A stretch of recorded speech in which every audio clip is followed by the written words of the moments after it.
Semua, selamat datang di Mapel Corner Magister Mapel Corner UGM.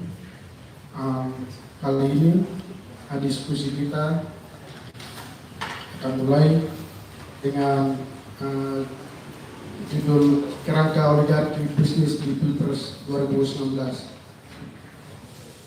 Setiap 5 tahun sekali kita dihadapkan dengan ajang kontestasi politik, yaitu pemilihan presiden atau Pilpres.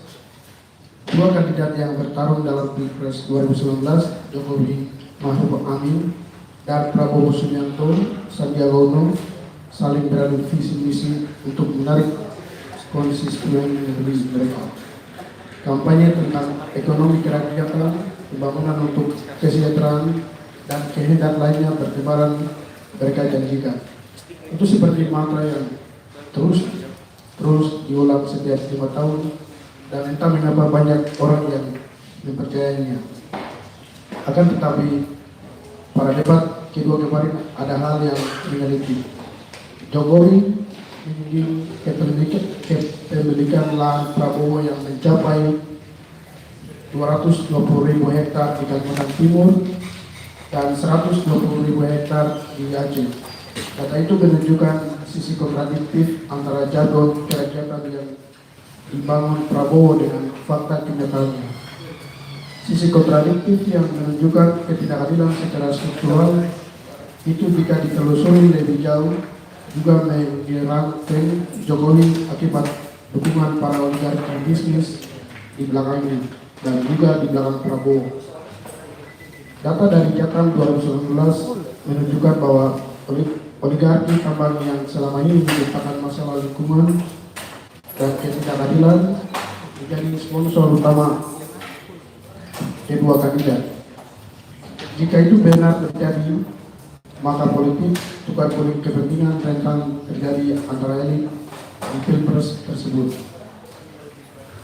Apakah visi misi kerakyatan oleh kedua kandidat dalam Pilpres 2019 akan benar tercapai ketika mereka terpilih, atau malah sebaliknya? Bagaimana peta oligarki bisnis besar di antara kedua pasangan dalam Pilpres 2019? Kondisi struktural seperti apa yang membuat para pembisnis besar itu memiliki pengaruh besar dalam setiap ajang kontestasi politik? Apa dampak dari proses itu dan apa yang harus dilakukan? Pada diskusi kali ini, diskusi kita akan dipandu oleh Pak Muhammad Hidat, Psikologi, dan pembantu kedua Pak Tommy Apriando, peneliti dari Ugabai. Waktu dan tempat saya persilakan untuk menjawab pertanyaan yang tadi saya sampaikan.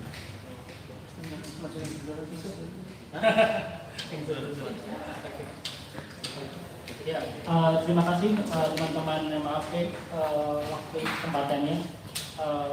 Ya, selamat sore teman-teman semua. Assalamualaikum warahmatullahi wabarakatuh. Sebetulnya saya datang ke sini juga ingin mendengar paparan dari Mas Tommy ya. Mas Tommy punya riset yang panjang sekali dan jalan soal oligarki panjang. Kemudian kita mengkerangkai sebetulnya apa yang ada di balik itu semua gitu. Apa yang ada di balik fenomena dekatnya pengusaha-pengusaha tambang atau perkebunan kelapa sawit dengan kedua calon presiden kita. Dan apakah ini sebetulnya fenomena yang sangat kasuistik di Indonesia saja, ataukah ini fenomena yang umum terjadi di banyak tempat? Menurut saya jadi menarik juga untuk dibahas ini. Nah, tapi saya ingin mengajak sebelum nanti Mas Tommy cerita soal temuan-temuannya dan bagaimana koneksinya yang panjang gitu ya. Nah, saya ingin mengajak teman-teman Bapak Ibu sekalian untuk mundur sejenak gitu, untuk mencoba memaknai ini sebetulnya apa yang sedang terjadi gitu dengan politik nasional kita. Nah, bagaimana bisa gitu, para elit itu dekat dengan pengusaha yang dekat dengan pengusaha yang nggak peduli dengan lingkungan, dan apa menjadi salah satu sumber konflik yang besar di Indonesia. Nah, menurut saya sebetulnya tidak bisa dihindari gitu. Ketika kita berbicara demokrasi kita yang ada sekarang ini, demokrasi yang memang sangat liberal dan membutuhkan banyak sekali modal, Ya akhirnya salah satu solusinya memang membuat koalisi dengan orang-orang yang punya modal besar, orang-orang yang punya sumber daya besar. Dan sumber daya besar di Indonesia ya bisa saja jadi sektor-sektor tadi, sektor pertambangan, sektor perkebunan, persiap, kelapa sawit. Nah, sebetulnya konsep yang sering dipakai untuk menjelaskan kenapa sektor ini menjadi sangat menarik itu adalah konsep REN atau rente gitu. Bagaimana sektor-sektor industri ekstraktif seperti pertambangan ataupun perkebunan itu memberikan rent yang cukup besar sehingga itu menjadi gula-gula gitu bagi banyak pihak untuk mengerubungi sektor tersebut. Nah, sebagai salah satu ilustrasi besarnya sektor yang saya bicarakan tadi, sektor pertambangan terutama kelapa sawit dan pertambangan migas dan mineral gitu ya. Itu jadi hampir 20% dari produk domestik bruto kita itu komposisinya ada di dua sektor ini. Ya kalau misalnya APBN kita sekitar 1.800 triliun itu berarti ada sekitar berapa? 350-an triliun gitu. Itu uang yang berputar di sektor perkebunan dan pertambangan. Dan ini menunjukkan betapa ya uang yang luar biasa melimpah gitu dalam satu tahun untuk 360 triliun. Ya, yang menarik lagi dari sektor pertambangan dan sektor perkebunan adalah selain membutuhkan modal saja seperti usaha yang lain, dua sektor ini juga punya ciri spesifik gitu yang membuat dia menarik gitu, dan dekat dengan para politisi. Itu adalah koneksi. Jadi ketika Bapak Ibu punya modal, mungkin pengen membuka perkebunan gitu, atau pengen membuka pertambangan, modal saja atau skill itu tidak cukup. Bapak Ibu sekalian perlu punya koneksi. Dan koneksi inilah yang kemudian menjelaskan gitu, kenapa menurut pendapat saya gitu, tidak bisa dihindari koneksi antara politisi dengan pengusaha yang kalau dalam bahasa Inggrisnya itu inevitable gitu.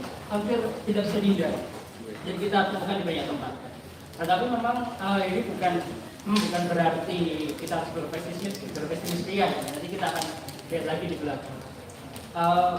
Faktor kedua yang menurut saya bisa kita pakai untuk menjelaskan kenapa kedua pasang calon presiden dan wakil presiden itu dekat dengan pengusaha adalah ya sejarah panjang politik kita dengan patrimonialisme. Jadi dari Weber misalnya, Weber berbicara bahwa masyarakat itu ditundukkan dengan 3 cara gitu. Dan salah satunya adalah oleh para pemimpin tradisional. Dan itu diadopsi di sistem politik kita. Mulai dari Soekarno, Soeharto sampai presiden-presiden yang muncul sejak era reformasi gitu. Tapi intinya patrimonialisme itu membuat relasi antara pengusaha yang tadi itu membutuhkan koneksi dengan penguasa itu match gitu. Karena kalau kita berbicara patrimonialisme Orde Baru, patrimonialisme yang dibangun berbasiskan birokrasi, maka pengusaha itu nggak bisa dia terjun ke politik langsung seperti sekarang yang kita temui, atau memberikan dukungan langsung kepada patron yang ada di negara kita saat itu, yaitu Soeharto gitu ya.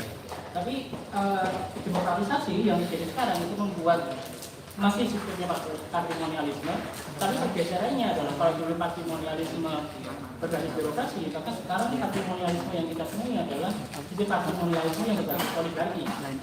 Bahwa ruang-ruang untuk menjadi raja kecil di sistem politik yang sangat patrimonial ini terbuka besar.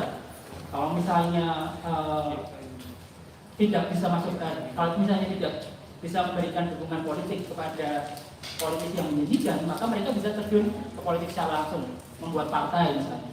Ya, kita sangat tahu ada banyak pemimpin partai yang memang backgroundnya adalah pengusaha-pengusaha dari itu pertambangan atau perkebunan gitu. Jadi poin yang mau saya sampaikan adalah demokratisasi itu selain proses liberalisasi politik gitu ya, secara tidak langsung memberi ruang yang sangat besar dan mengakibatkan gitu ya politik ini menjadi semakin semakin erat kaitannya dengan ekonomi. Dan sebagai ekonomi juga sekali lagi tidak bisa dipisahkan dengan kepentingan politik. Ya akhirnya ya menurut saya tidak bisa dihentikan secara tiba-tiba juga hubungan antara orang-orang yang bekerja di sektor-sektor kontroversial itu dengan para politisi. Ya tapi di sisi lain kita tentu saja perlu menata sistem politik kita dengan lebih jernih lagi.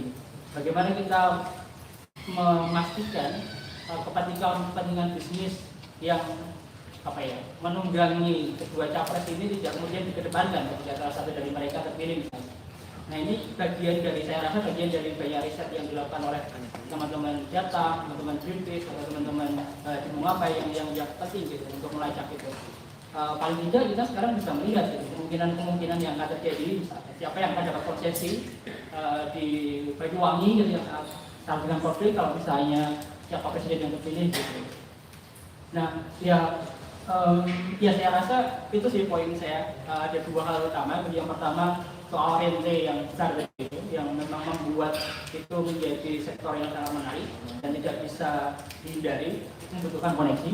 Yang kedua adalah sistem patrimonial dalam politik kita yang membuat relasi antara bisnis dengan politik juga semakin oligarkis di era reformasi ini. Semoga cukup untuk memakai diskusi. Saya kembalikan ke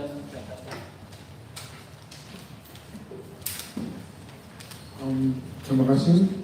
Seperti yang tadi disampaikan oleh Pak Idam bahwa ada dua hal penting yang perlu diperhatikan, yaitu koneksi, yaitu rente di mana penguasa dengan pebisnis membangun koneksi yang erat. Yang kedua adalah patrimonialisme yang antara elit dan pebisnis membangun relasi menjadi oligarki.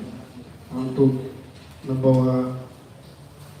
menjawab pertanyaan selanjutnya, saya berikan waktu. Terima kasih. Siapa nama? Kak Jan, terima kasih. Selamat sore semuanya. Terima kasih kepada teman-teman MAP Corner yang sudah menghubungi saya dan memberikan ruang untuk kita berdiskusi bersama gitu ya. Walaupun di awal saya sempat melakukan konfirmasi ulang bahwa saya bukan peneliti di Bungapai, saya secara hari-hari adalah jurnalis di Bungapai. Bungapai adalah salah satu situs isu lingkungan di Indonesia, sudah 6 tahun lebih. Kebetulan dia berkantor pusat di California, Amerika, dan saya adalah kontributornya di Indonesia dan base saya di Yogyakarta. Saya juga bergabung di Aliansi Jurnalis Independen di Yogyakarta sebagai divisi advokasi. Dilalah saja kemudian liputan saya kemudian banyak memang memperkaya data-data, terutama beneficiary ownership, ya. Siapa menerima manfaat besar dari para pebisnis tambang, sawit, infrastruktur di Indonesia. Walaupun yang sudah pernah publish di majalah Tempo untuk di liputan investigasi itu terkait siapa bandar tambang di Kalimantan Timur yang menyebabkan 32 anak meninggal di Kalimantan Timur. Ada yang dari Kaltim di sini? Kalimantan Timur? Nggak ada ya? Yang dari pulau-pulau kecil di Indonesia? Pulau-pulau kecil? Wilayah Ternate sana, Pulau Gibe, Pulau G. Ada nggak? Dari mana kan? Dari NTB. NTB, Sumbar. Bima. Oke. Ada lagi? Ya ada ya. Oke. Saya diskusinya santai saja karena ini data sebenarnya sudah dipublish juga oleh teman-teman jaringan, teman-teman Jatang juga sudah melakukan publikasi mempublish data ini beberapa minggu lalu, dan kemudian sekarang masih panas-panasnya juga setelah tanggal 17 kemarin kualitas debat tidak menarik gitu ya. Semua sama-sama setuju, udah nggak usah dibahas saja gitu ya. Padahal ini bicara lubang tambang, ada 30 anak meninggal di Kalimantan Timur. Kemudian deal-dealan aja ya. Kalau saya kemudian bicara ya gimana mereka nggak deal-dealan.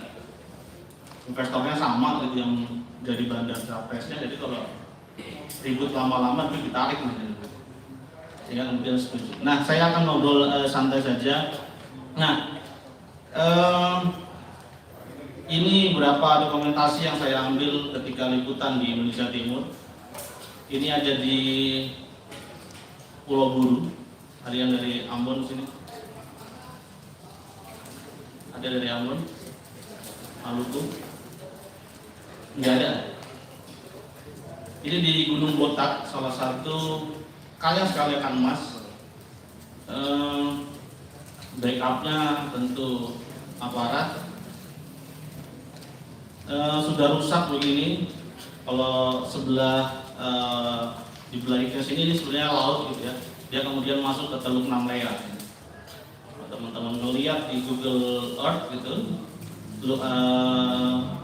warna teluk itu sudah jadi warna silver yang kemudian didikasikan sudah tercemar oleh merkuri.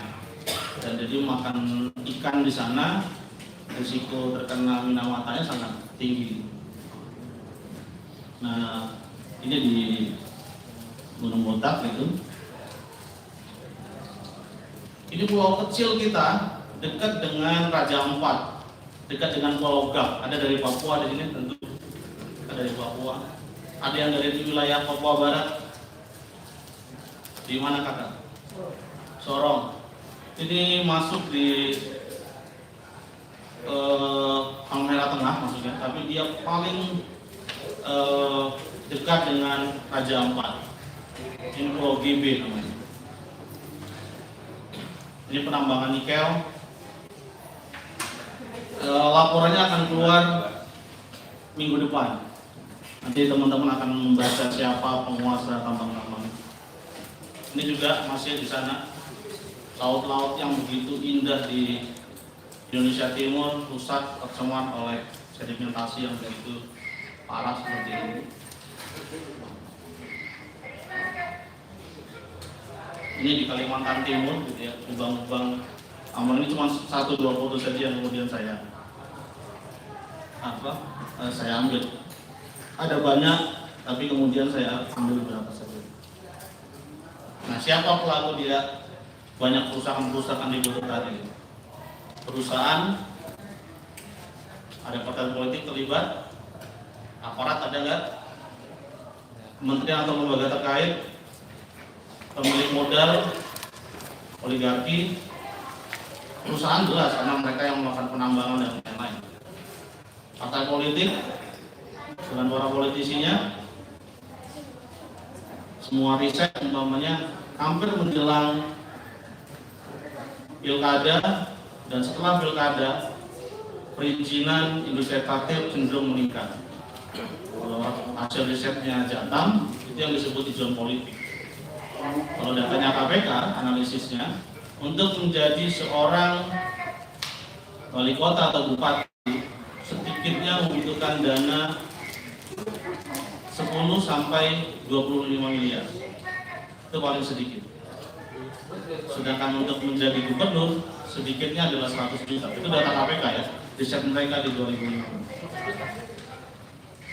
100 juta untuk jadi gubernur. 100 miliar. 100 miliar untuk kemudian untuk menjadi seorang gubernur. Tentu tidak mungkin orang-orang yang kemudian para gubernur punya harta yang begitu tinggi kecuali umpamanya di Sumatera Utara gitu ya. Terus sawit anaknya dia Sitorus maju dengan pasalnya PDIP kalau nggak salah, tapi tetap aja kalah juga. Tentara menang di Sumatera Utara. Banyak, ya, tentu mereka juga dimodali juga. Siapa pemodalnya tentu kita harus melihat data secara intens. Aparat, ya hampir di semua perusahaan ekstraktif itu para jenderal-jenderal purnawirawan itu dari komisaris, entah menjadi direktur, ada di perusahaan-perusahaan itu.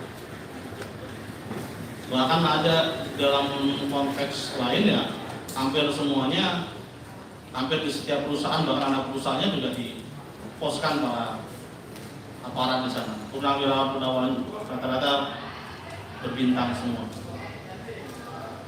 Kementerian lembaga terkait tentu mereka yang punya kewenangan melakukan pengawasan dalam konteks ketika industri ekstraktif dilakukan. Tapi hampir semua pengawasan tidak berjalan. Silakan cek di semua perusahaan industri pertambangan bagaimana teknis pengawasannya. Rata-rata tidak berjalan. Di Kalimantan Timur itu lubang-lubang itu kalau para kementerian ataupun pengawas-pengawas tambang itu bekerja secara maksimal, tidak akan ada lubang-lubang tambang yang sebanyak itu. Tapi ya bagaimana pengawas bahkan sampai malah curhat gitu ketemu kami di lapangan. Gimana kami nggak difasilitasi oleh negara, jadi mau nggak mau masuk ke tambang pakai perusahaan tambang. Keluar dari perusahaan tambang ya pasti pulang ada yang dibawa. Ya gitu tentu independensinya pengawas-pengawas ini tidak akan berjalan secara baik. Teman-teman bisa baca bagaimana laporan konsupnya KPK berapa tahun kemarin, bahkan yang terakhir terbit 2018 kemarin. Indikasinya ya karena pengawasan dan penindakan hukum yang lemah, sehingga kemudian menyebabkan kerusakan lingkungan.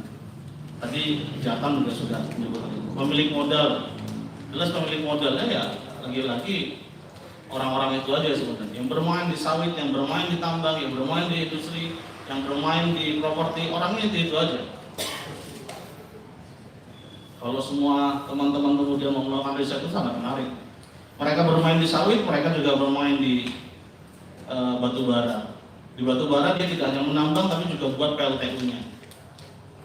PLTU-nya butuh jalannya, dia siapkan tolnya. Orangnya cuma itu aja. Coba beli datanya sekarang teman-teman. Bisa kok beli datanya, memang butuh duit gitu ya. Beli datanya di Dirjen Ahu gitu, kemudian download semua dokumen perusahaannya, cek siapa pemilik tambang. Orang walaupun bisa jadi orang di dalam perusahaan itu hanya pion-pion saja yang disiapkan, sebenarnya ada orang-orang lain yang sebenarnya pemilik aslinya gitu. Itu terjadi di beberapa kasus seperti laporan investigasi Mongabe terakhir menguak bagaimana hancurnya Merauke jadi ladang sawit yang akan terutama di Bopendikul yang akan menjadi sawit. Pembahasannya ada di luar negeri sana gitu ya. Ya pemilik modalnya menentukan dengan seenaknya saja, bahkan semua bisa diatur oleh mereka. Oligarki nanti kita akan mulai ke sana. Nah, ini secara sekilas saya kira teman-teman datang ke sini sudah membaca riset apa itu oligarki dan lain-lain. Ini saya mengutip dari Jeffrey Winter saja gitu ya, kemudian mereka dia melakukan riset secara khusus gitu ya. Jadi kalau berapa temuannya dia selepas Orde Baru hingga masuk ke masa reformasi ini belum ada pola perubahan sistem pemerintahan yang fundamental gitu. Terutama kekuasaan berkepentingan masih membudaya dan berpelihara di kalangan elit politik. Kalau teman-teman ngikutin 2014 semua kandidat pasti akan bilang tidak akan bagi-bagi kursi dan lain-lain. Tapi faktanya tidak juga. Teman-teman masyarakat sipil umpamanya kemudian berjuang agar Prabowo tidak jadi dengan alasan tersandra kasus dan lain-lain, juga akhirnya juga berharap Jokowi jadi, juga ternyata tidak memberikan perubahan yang signifikan. Oligarki juga masuk di sana. Nanti di terakhir sendiri peta oligarkinya siapa aja itu. Nah ini penelitiannya di Indonesia 30 tahun gitu. Dia mengelompokkan dua model oligarki yang kerap dibangun oleh pemerintah yang sifatnya ekstraktif dan produktif. Yang cenderung adopsi sifat oligarki ekstraktif dan orientasi pada pencabutan kepentingan publik. Yaitu para bandar-bandar batubara, migas, sawit, itu mereka cenderung ekstraktif dan penguasaannya lahannya luas-luas gitu. Jadi kalau kemarin di debat Jokowi serang, kemudian sampai sekarang lagi menarik teman-teman media terus memfollow up teman-teman kan. Saya di jurnalis di Jogja maupun di berbagai daerah selalu memfollow up itu. Ya kalau memang berani ya udah cabut semua aja gitu, izin-izin yang bermasalah. Cuman problemnya ya itu hanya jadi muatan politik aja. Kemarin di Bogor umpamanya silakan kami berikan kesempatan. Kalau memang mau tegas evaluasi semua yang nggak sesuai cabut semua. Tapi yang nggak berani juga karena memang dibaliknya mereka itu. Nah ini dalam konteks pengelolaan minyak, gas bumi, mineral dimanfaatkan kalangan oligarki dan golongan tertentu. Jeffrey menilai akumulasi komoditas strategis tersebut lebih dimanfaatkan untuk mencapai kekayaan kelompok elit. Nah itu terbukti sampai saat ini. Kalau di rezim saat ini ada yang mengganggu, siapa yang akan merespon dengan cepat? Bukan. Luhut Panjaitan. Bicara sawit, saya bulldozer. Bicara tambang, saya bulldozer. Semua cepat sekali dia merespon. Menteri Sebar. Si Susi bikin apa, dia nggak suka. LRT punya apa, investasinya apa. Gitu terus. Kalau saya mau lihat, jangan-jangan presidennya ini Luhut gitu, bukan Jokowi. Kedekatannya sangat terlihat gitu ya.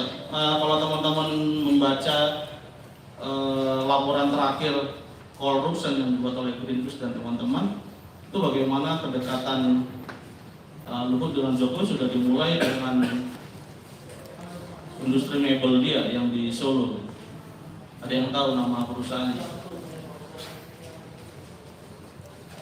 Rakabu Sejahtera. Ini perusahaan ini pemilik modalnya 51% Kaisang Pangarep, 49%-nya adalah Toba Sejahtera. Dari mana kayunya? Kalau riset di media, kayunya diambil dari HTI-nya Luhut di Nunukan. Jadi ya itu aja. Ya sama aja, yang lain-lain di kubu sebelahnya juga sama aja. Nah, oligarkinya di mana saja yang dekat kuasa, pemilik migas ini tentu sangat strategis gitu ya. Tambang minerba ini yang paling banyak sebenarnya support di sini. Kalimantan, terutama Kalimantan itu jadi pengerukan yang luar biasa teman-teman. Kalteng, siapa berani ganggu Haji Isam? Ada dari Kalteng nggak di sini? Nah, cobalah kamu aksi depan kantornya Haji Isam, hilang.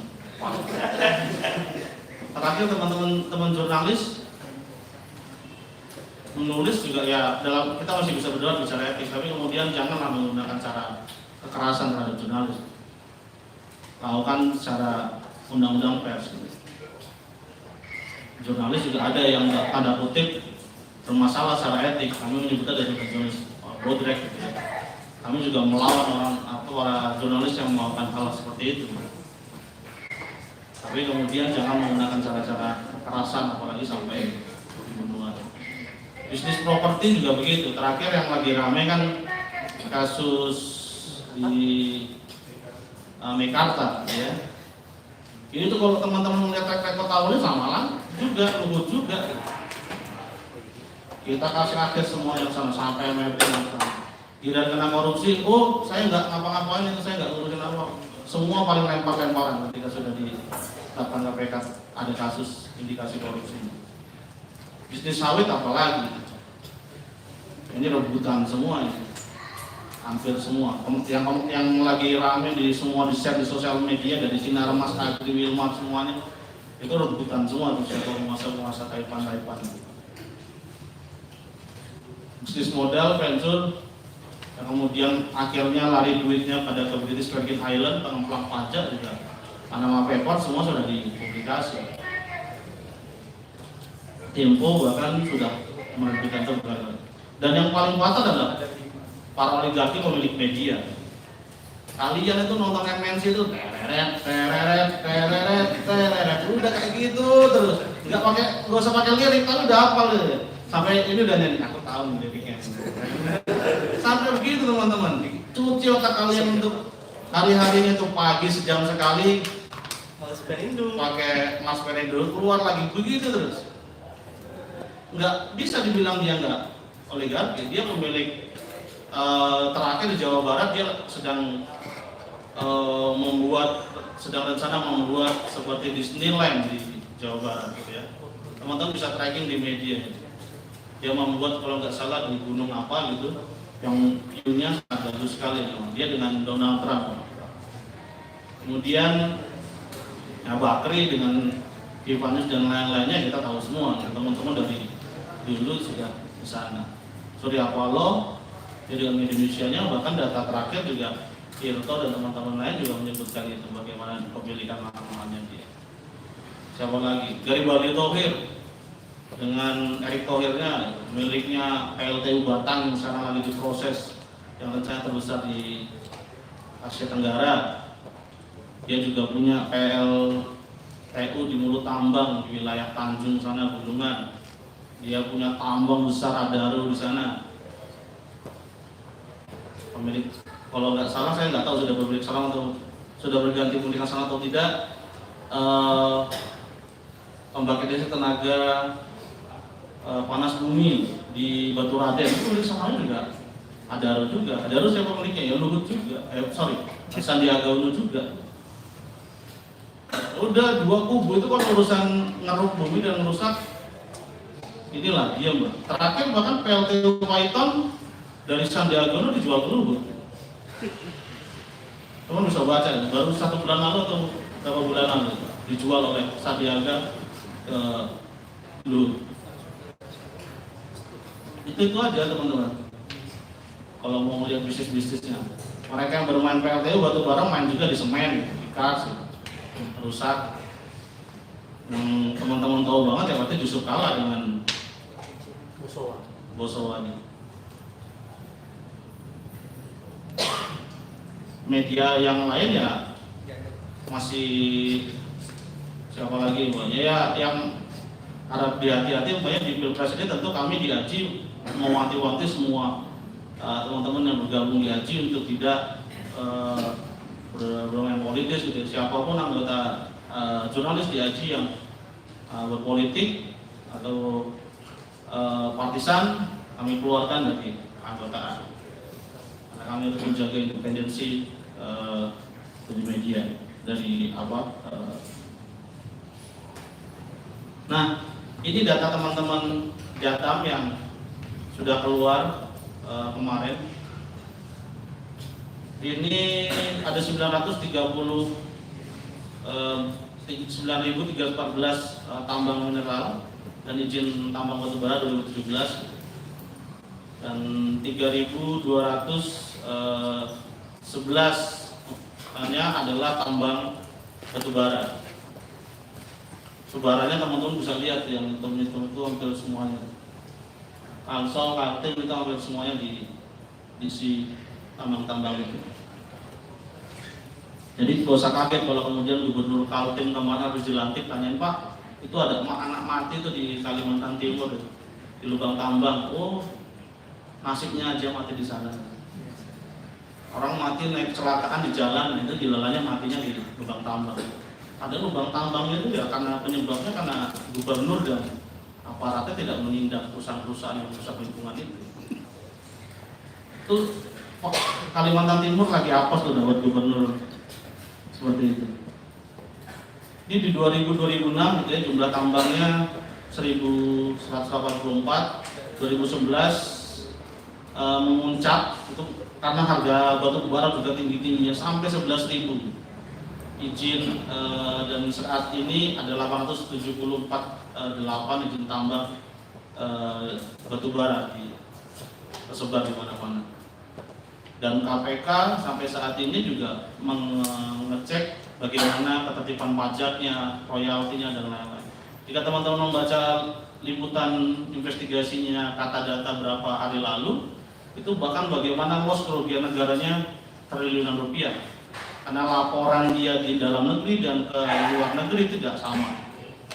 Belum bicara pajaknya dan lain-lain. Jadi kalau bicara pasal 33 kemarin itu juga ramai juga tambang untuk mensejahterakan rakyat. Sejauh ini saya belum melihat gitu, contoh baiknya terutama di Indonesia. Kalau ada menarik juga gitu ya. Tapi saya belum melihat itu. Papua lihatin aja Freeport sudah gunungannya seperti apa. Gunungnya bukan lagi naik ke atas, masuk ke dalam. Tapi ya sejahtera siapa yang mereka jadi komisaris itu aja. Nah ini rekapitulasi iup minerbanya, datanya memang 2017, ini data terakhir yang diakses teman-teman dari Korsup Minerbanya KPK. Gitu ya. Nah ini hitungan tahun teman-teman. Jadi beberapa daerah itu konsesi-konsesinya itu di 2043 baru habis. Nah silakan dicek aja provinsi teman-teman itu masih sampai tahun berapa.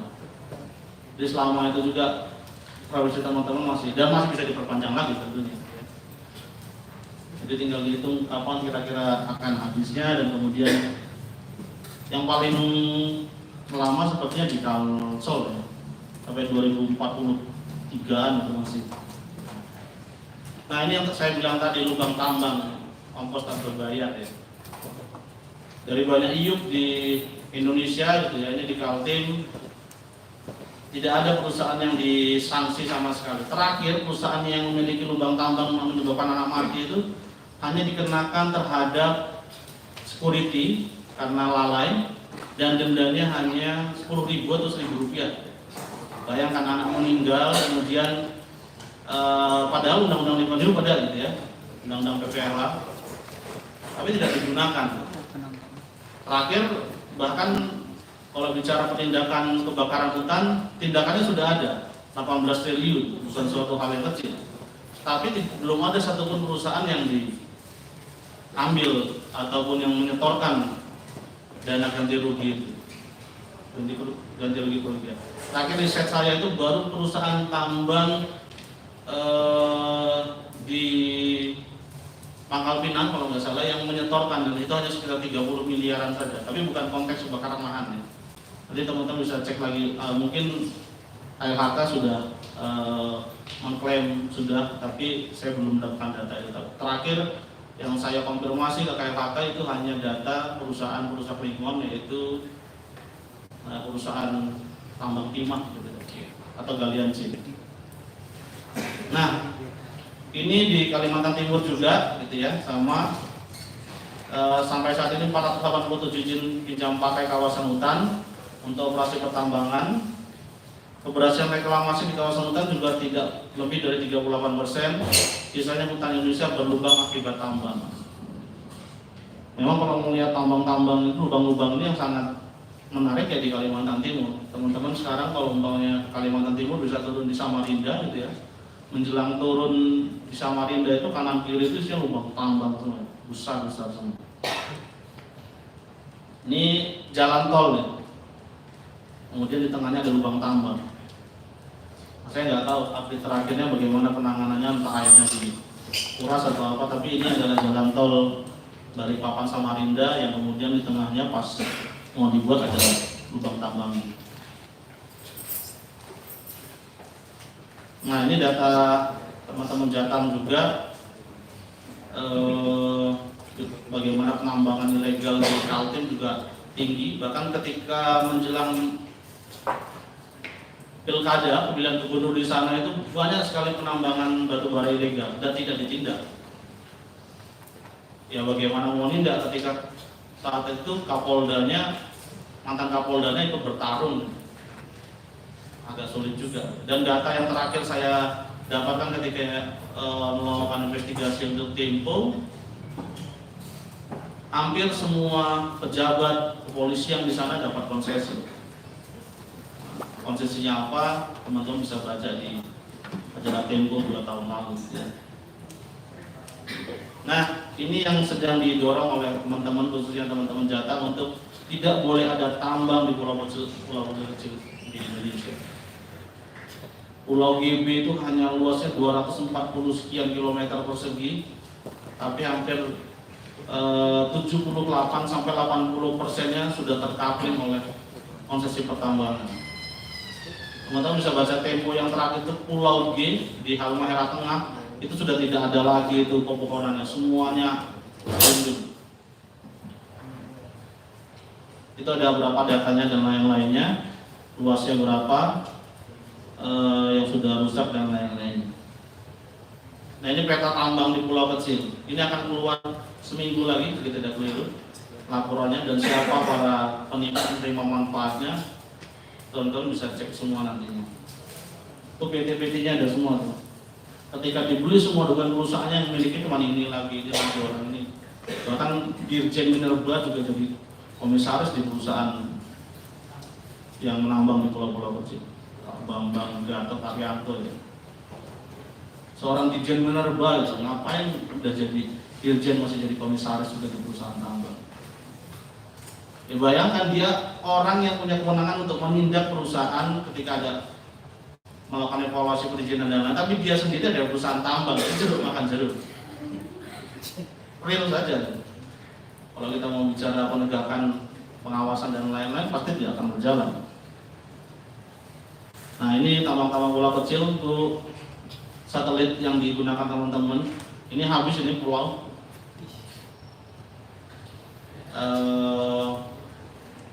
Itu pulau-pulau yang sudah habis ya, rata itu berapa foto-foto satelitnya, bahkan beberapa teman-teman juga datang dan mengambil video yang nanti akan di launching seminggu lagi atau 10 hari lagi.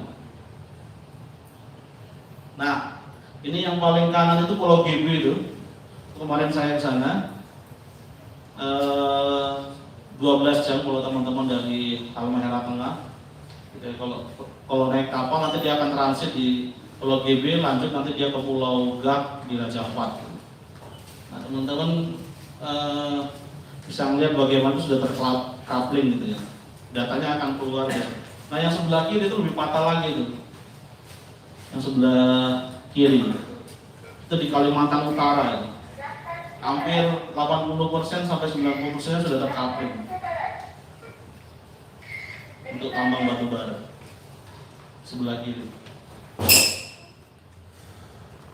Nah, ini kasus 32 anak tadi lubang tambang. Ini ibunya Raihan di Samarinda. Dan kemudian sampai saat ini kasusnya tidak pernah ada kejelasan.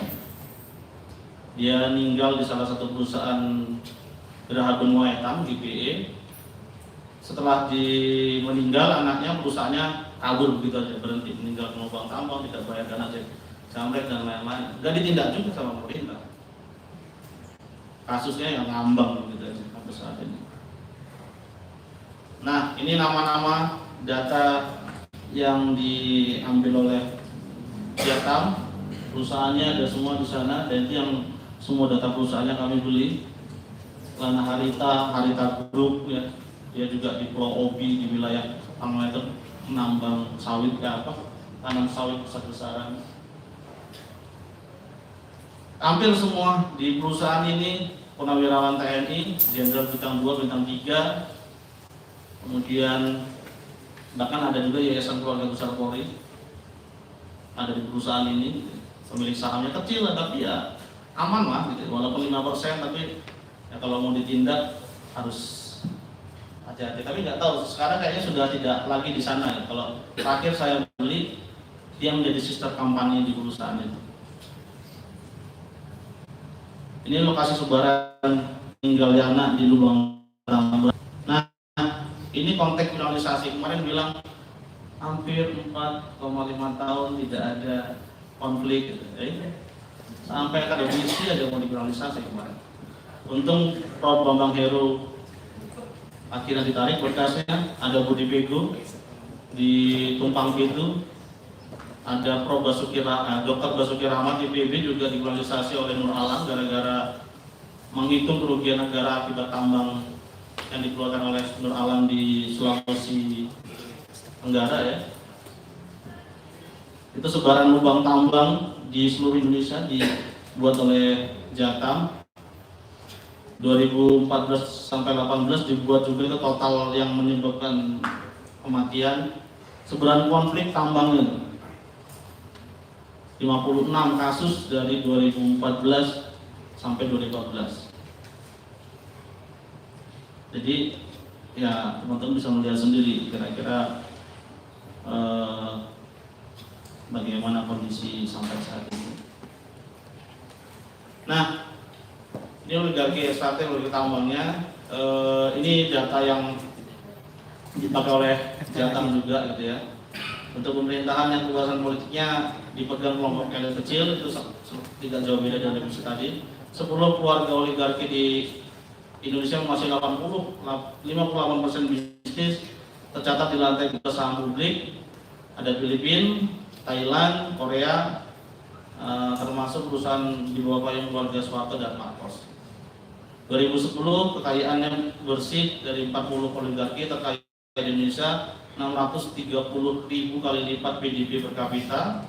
Konsentrasi kekayaan orang-orang ini mewakili hampir 2 tiap 10.000 penduduk di Indonesia. 4 oligarki terkaya ini menguasai semua bidang mulai dari politik, media, bisnis hingga industri ekstraktif. Nah, ini Contohnya Bakri punya konteks media, dia punya FIFA, TV One, yang kalau teman-teman masih sering nonton ILC berarti ya kan, nonton Rocky Gerung. Kemudian menguasai industri pertambangan juga, dia punya KPC. Sebelumnya dia juga punya Newmont gitu ya, Newmont Nusa Tenggara. Kemudian di Dairy itu juga punya grupnya Bakri dan Bumi Resource-nya. Ada juga Haritanu, Sudibyo, Luhut, hingga wakil presiden Yusuf Kala. Bisnis otomotif hingga menguasai bisnis pertambangan, bayar pertambangan terutama di tambang semen Bosowa. Dan galian di Palu itu ada, bahkan dia punya kayak pelabuhan sendiri untuk Bosowa. Kalau ke arah ke Donggala, gitu. Kalau teman-teman yang pernah ke Palu dan ke Donggala itu di sana ada terpampang Bosowa. Kalau oligarki ini melanggengkan kekuasaan, praktik ijon politik 5 tahunan. Kalau dibilang kita 5 tahunan ya jadi ijon politik saja. Mereka yang menentukan siapa yang akan kita majukan dan lain-lainnya. Mereka ini yang milik modal. Hitung-hitungan teman-teman bisa lihat contohnya bagaimana Mahfud MD yang sudah siap gitu ya, pakai baju putih, kayaknya sudah nunggu-nunggu nih siapa nih Mahfud. Tiba-tiba yang keluar Pak Mahfud gitu kan. Ya sudah, itu nggak bisa membantah gitu, karena bagaimanapun juga politik semua diatur dengan mudah. Berapa menit lagi Kak? Ini tinggal genealogi ijon politik tambang gitu ya. Ini bicara datanya Jatam tadi yang sudah sempat sebutkan. Yang sebelah kanan itu berapa jumlah dana yang diperlukan untuk jadi bupati wali kota, emang agak nggak jelas ya. Yang sebelah kanan gubernur, butuhnya sekitar 80 sampai 100 juta. Kemudian yang di sini wali kota dan bupati. Nah, ini krisis sosial ekologis di wilayah tambang belum menjadi perbincangan para kandidat sampai saat ini. Kemarin juga kalau melihat yang lubang tambang tadi saya sampaikan, sudah ya, yang kita setuju semua nih kalau intinya ya. Iya setuju. Orang mati loh 32 tambang itu kok setuju-setujuan aja. Itu cobalah bicara gimana mau nutupnya. Berani nggak? Nah, harusnya begitu. Tapi yang disajikan ya, kalau bagi saya berani nggak lebih menarik dibandingkan debat 2014 lalu. Putar aja video yang 2014 itu kan nggak usah ada debat. Apalagi besok nih, wakilnya waduh, horor. Ini tambang menunggangi mulut Indonesia, ini datanya teman-teman Jatam juga. Teman-teman bisa lihat contohnya itu para kandidat yang bertaruh kemarin di pilkada provinsi, semuanya wilayah-wilayah iupnya semuanya datanya ada di sana. Nah ini ada Luhut di sana gitu ya. Ini datanya analisisnya teman-teman Jatam kayak Mega Orde Baru adalah baik kandung kapitalisme menurut datanya McPhee dan Ben Anderson. Menurut kapitalisme membutuhkan oligarki untuk masuk dan menyediakan karpet merah dan mendaratkan kakinya, dan tugas oligarki ekstraktif menyiapkan land administration, one man policy. Jangan dikira itu tidak ada kaitannya, itu semua akan bertalian gitu ya. Kemudahan investasi semua sudah kapitalisme masuk, semua izin dipermudah dan lain-lain. Ketika izin dipermudah, dilalanya kita mau mendapatkan data publik kayak gitu sulit sekali. Seperti di bingung, suratnya mana. Teman-teman jurnalis juga merasakan itu. Gitu. Makanya berapa dari kamu mendorong salah satunya adalah jurnalisme data. Gitu. Bagaimana kemudian akses data itu bisa secara cepat didapatkan oleh jurnalis maupun masyarakat dan kemudian dikemas secara menarik. Nah ini data yang kemarin sempat ramai di sosial media. Orang-orang di sekitarnya. Ada Surya Paloh di kubu Jokowi, ada siapa lagi itu?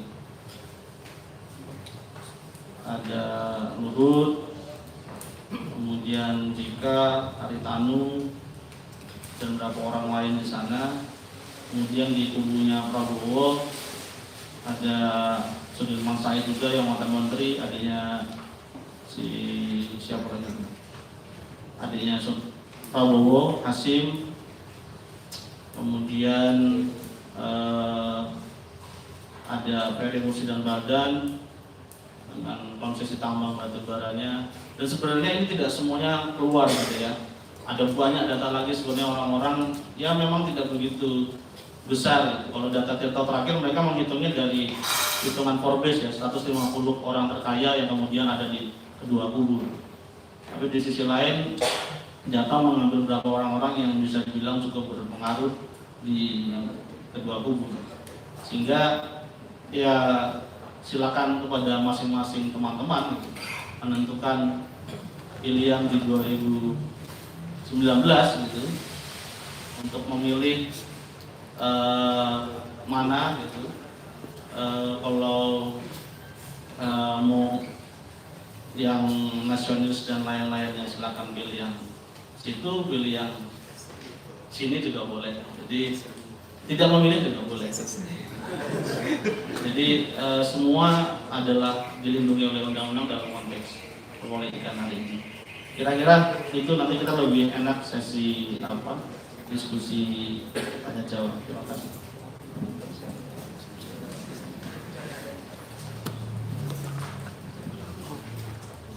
Terima kasih Bung Tommy untuk penjelasannya. Sekarang kami buka sesi pertanyaan untuk 3 orang pertama. Kami persilakan. 1,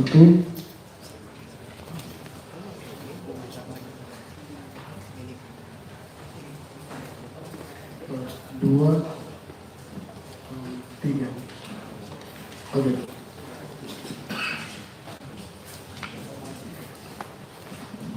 Perkenalkan, nama saya Fauzan. Saya ingin bertanya, apakah di Indonesia sudah ada kemudian pemimpin daerah yang berkomitmen untuk kemudian tidak melawan oligarki tambang ini, atau minimal tidak menjadi bagian dari dalamnya, yang kemudian tidak ada dengan oligarki tambang dan berani berdiri nantang mereka gitu, katakan stop pada kegiatan ekstraktif atau pertambangan. Yang saya tahu itu cuma ada Bupati Jember, tapi saya juga kurang yakin apakah itu benar atau enggak. Soalnya kan itu juga banyak kaitannya dengan yang dibalik itu kan ada penyokongnya juga banyak dari pengusaha, bukan dari politisi saja yang bermain di situ. Dia agak susah. Kecuali yang mungkin di Jember, tapi apakah ada di tempat lain juga punya komitmen dan terbukti komitmennya seperti itu. Terima kasih.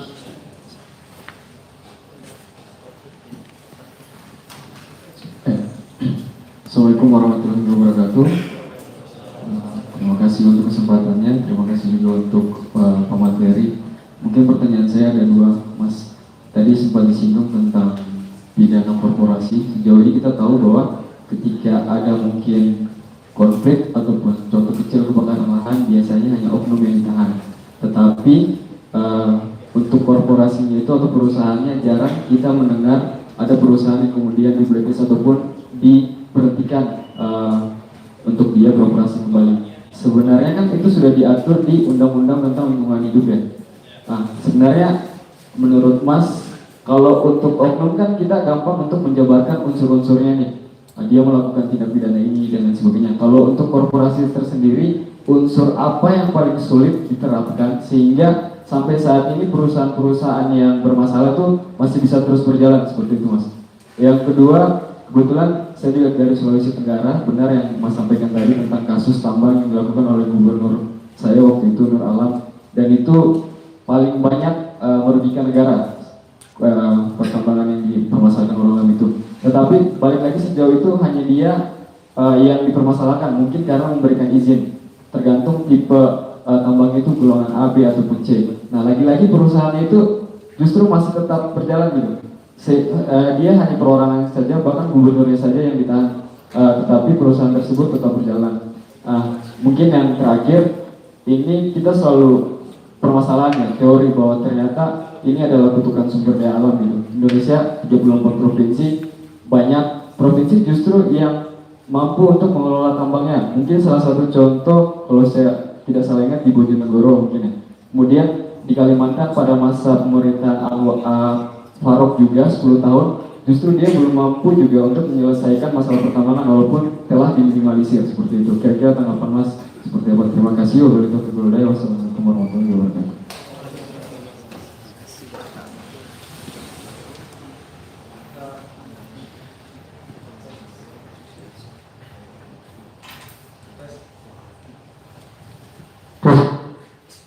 Ya, terima kasih atas waktu dan kesempatannya. Perkenalkan, nama saya Abdurrahman.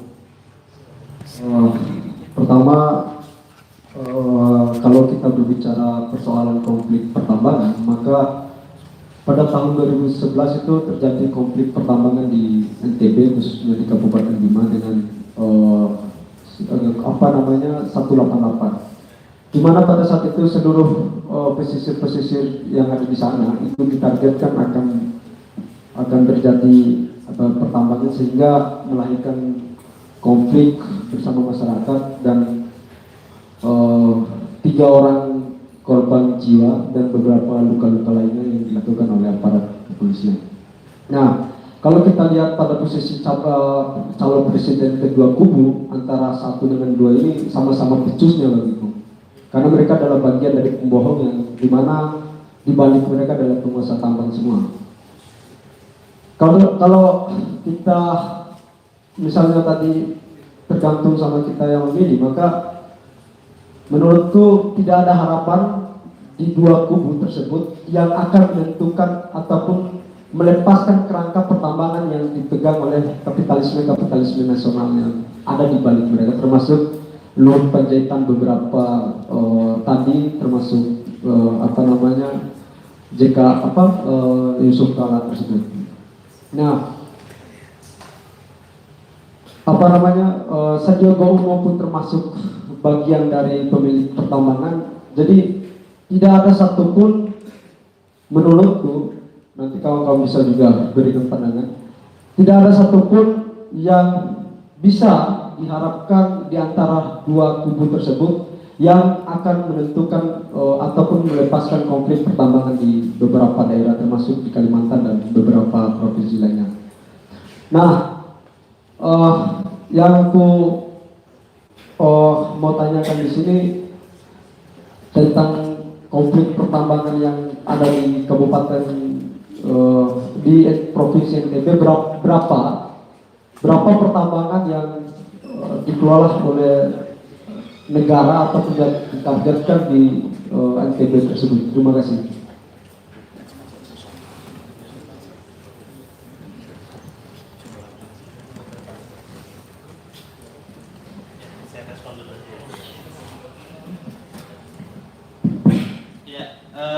Terima kasih teman-teman sudah bertanya.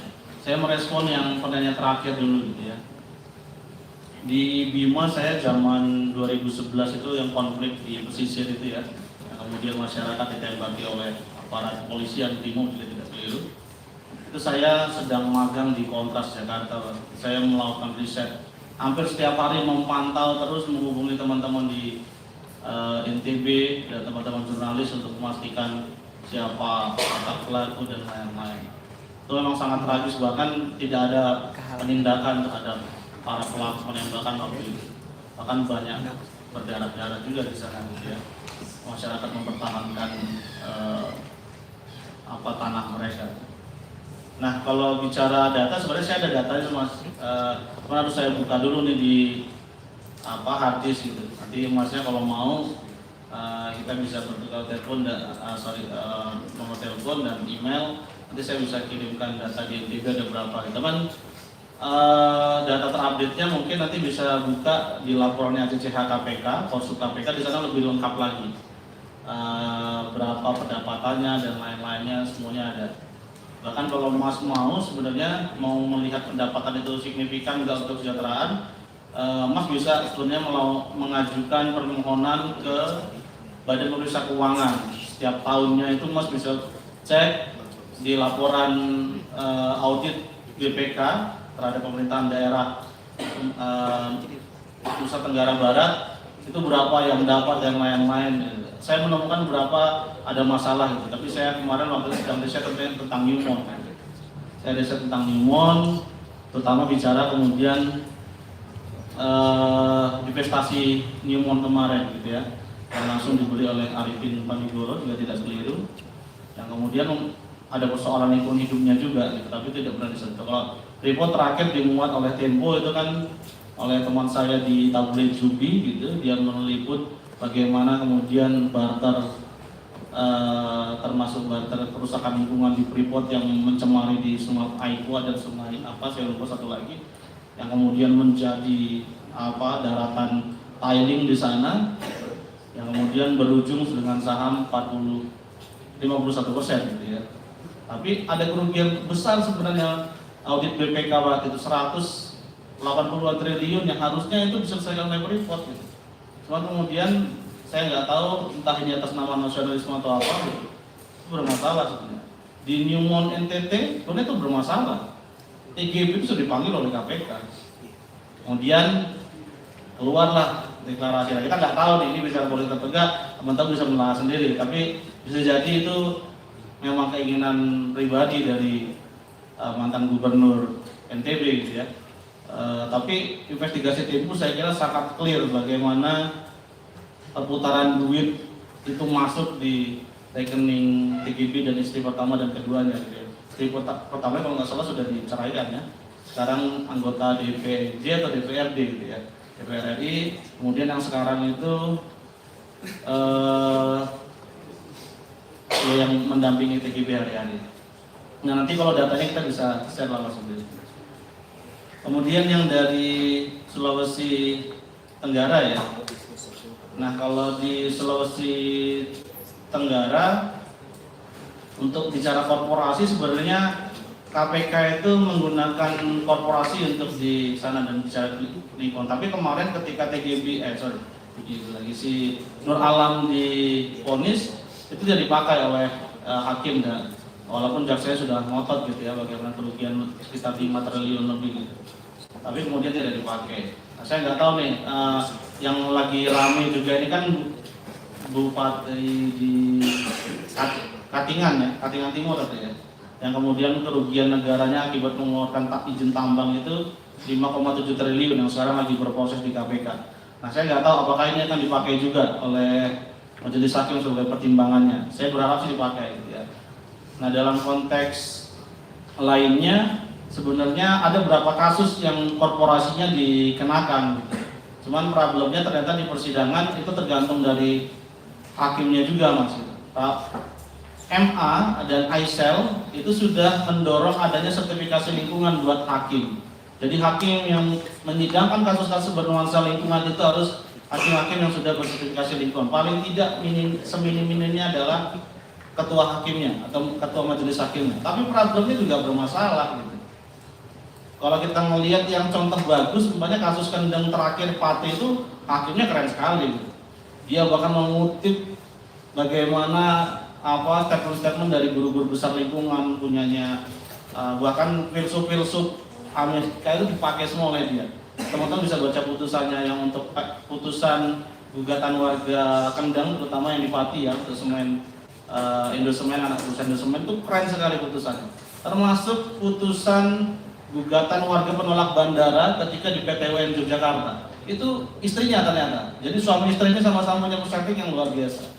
Pak Adi kalau nggak salah yang di Kendeng itu perspektif lingkungannya bagus. Tapi di sisi lain yang lain-lainnya juga bermasalah. Gugatan yang Kendeng itu, yang Rembang itu bahkan tidak, akhirnya ujung-ujungnya adalah NO gitu ya. Kemudian di Celukan Bawang saksinya sudah sangat kuat, beberapa saksi bahkan dari UGM sudah sangat bagus mengkondisikan bahwa ini ada maladministrasi dan lain-lain. Tapi ujung-ujungnya kalah tuh dengan pengacaranya Syotman, dengan pengacara perusahaan Syotman Paris gitu ya. Habis acara dia posting di Instagram nih sama perempuan-perempuan cantik kayak gitu-gitu aja gitu. Nah itu problemnya mas di persidangan kita, di persoalan hukum kita, proses hukum kita, hakim juga tentu harus punya diselesaikan juga nih. Sudah ada upaya tentu tapi itu bermasalah juga. Kemudian jadi masalah apa lagi ya yang mas tanyakan ya, saya ke pemimpin daerah yang depannya. Ada kan beberapa daerah yang tambang tapi cuma dikelola oleh contoh yang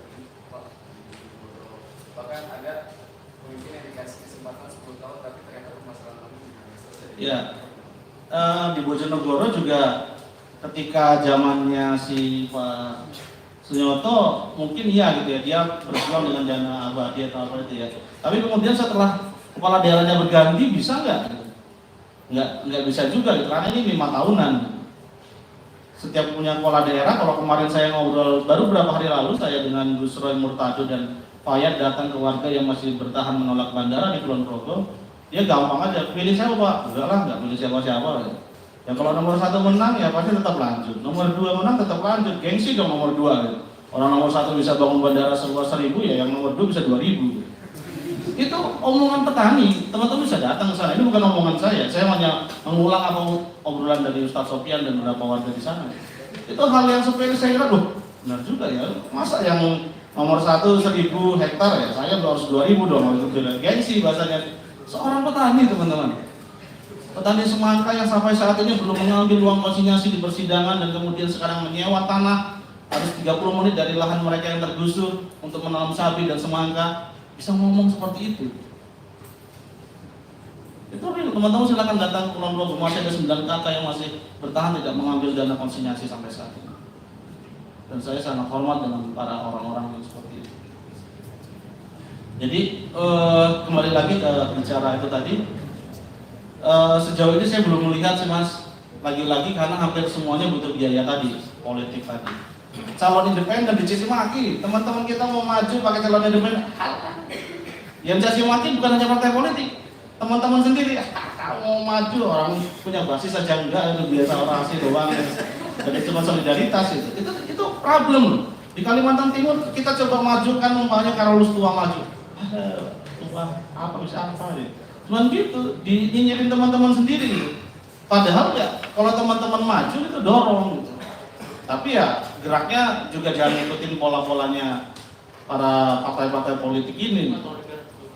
Yang kemudian suka mereka gerakan dengan, nah saya nggak tahu nih, kemarin sih obrolannya teman-teman ada yang mau deklarasi partai baru, nah saya tunggu tuh nih.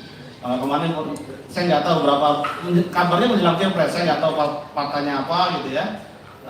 Terbukti umpamanya keluarnya Nur Hadi Aldo itu membuat lebih segar gitu ya. Dan mungkin saja ini adalah momentum. Ya mengapa nggak teman-teman MAP menggarang untuk membuat partai baru yang lebih fresh gitu? Bisa nggak gitu? Kalau umpamanya berharap dengan partai yang sekarang ada nggak mumpuni, itu bisa jadi. Gitu. Nah jangan bisa jadi nyinyirin juga gitu. Apa? Anak-anak itu cuma diskusi di pojokan doang, cuma mau dalam partai buat partai, bisa jadi gitu. Jadi ya, tapi itu adalah tantangannya teman-teman untuk melakukan suatu hal gitu. Nanti mungkin Mas Jin akan menambahkan. Satu yang lagi terakhir apa ya Mas yang pertama tadi? Memimpin daerah ya. Nah kalau yang Mas tadi yang di Silo, memang itu contoh yang dahsyat ya kalau saya sebagai jurnalis melihat, seorang bupati coy mulai tambang emas blok Silo yang katanya lebih besar dari Kemang Pitu. Saya kira itu adalah contoh yang bahkan dia sampai datangin langsung ke SDM untuk memberikan surat penolakan itu dan lain-lain, dan akhirnya dicabut gitu ya. Dan saya kira itu adalah contoh yang bagus sejauh ini dan semoga tetap konsisten gitu ya di Silo gitu, karena memang indikasinya kan semua hasil analisisnya dia lebih besar dari blok Tumpang Pitu. Ya tentu kalau investor kan membacanya wah ini duit tuh gitu. Ini duit besar. Nah, sekarang problemnya bagaimana melawan di daerahnya. Nah, problemnya lagi tambang itu keluarnya masalah di gubernur. Kalau sekarang Yuk kan, sekarang udah di gubernur nih. Nah, saya nggak tahu nih gubernurnya masih baru, masih fresh 1 minggu, Hovifah gitu ya. Apakah dia akan mensupport kepala daerah di sana atau tidak? Nah, itu juga problem. Itu yang juga harus kita tunggu di menjelang sepak terjang Hovifah gitu, dan si siapa ada wakilnya. Kira-kira itu Mas tidak kira-kira. Ya, menurut saya memang ya benar juga sih, gak ada harapan kalau kita berbicara 2 pasang calon presiden dan wakil presiden gitu. Cuma gak ada harapan gitu kalau kita bicara politik nasional. Kalau kita bicara politik lokal pun gitu, bahkan kadang-kadang gambarnya itu semakin kurang gitu ya, gak semakin cerah gitu. Kasus-kasus yang tadi Mas Tommy ceritakan, Bapak Ibu teman-teman juga melihat realitasnya sendiri gitu. Bahkan beberapa daerah yang dianggap progresif ya Bojonegoro gitu. Kami di Bogor punya riset yang cukup dalam di Bojonegoro gitu. ternyata juga elitis gitu. Kalau kita bicara akuntabilitas transparansi di sana itu gerakan yang elitis. Akuntabilitas transparansi itu ya buat LSM, gitu. Buat orang-orang yang bisa baca data, gitu. Masyarakat di sekitaran sumurnya Exxon itu juga nggak ngerti apa-apa gitu. Kalau ngomongin soal duit dari migas ini ke Bojonegoro dipakai buat apa gitu, saya nggak tahu.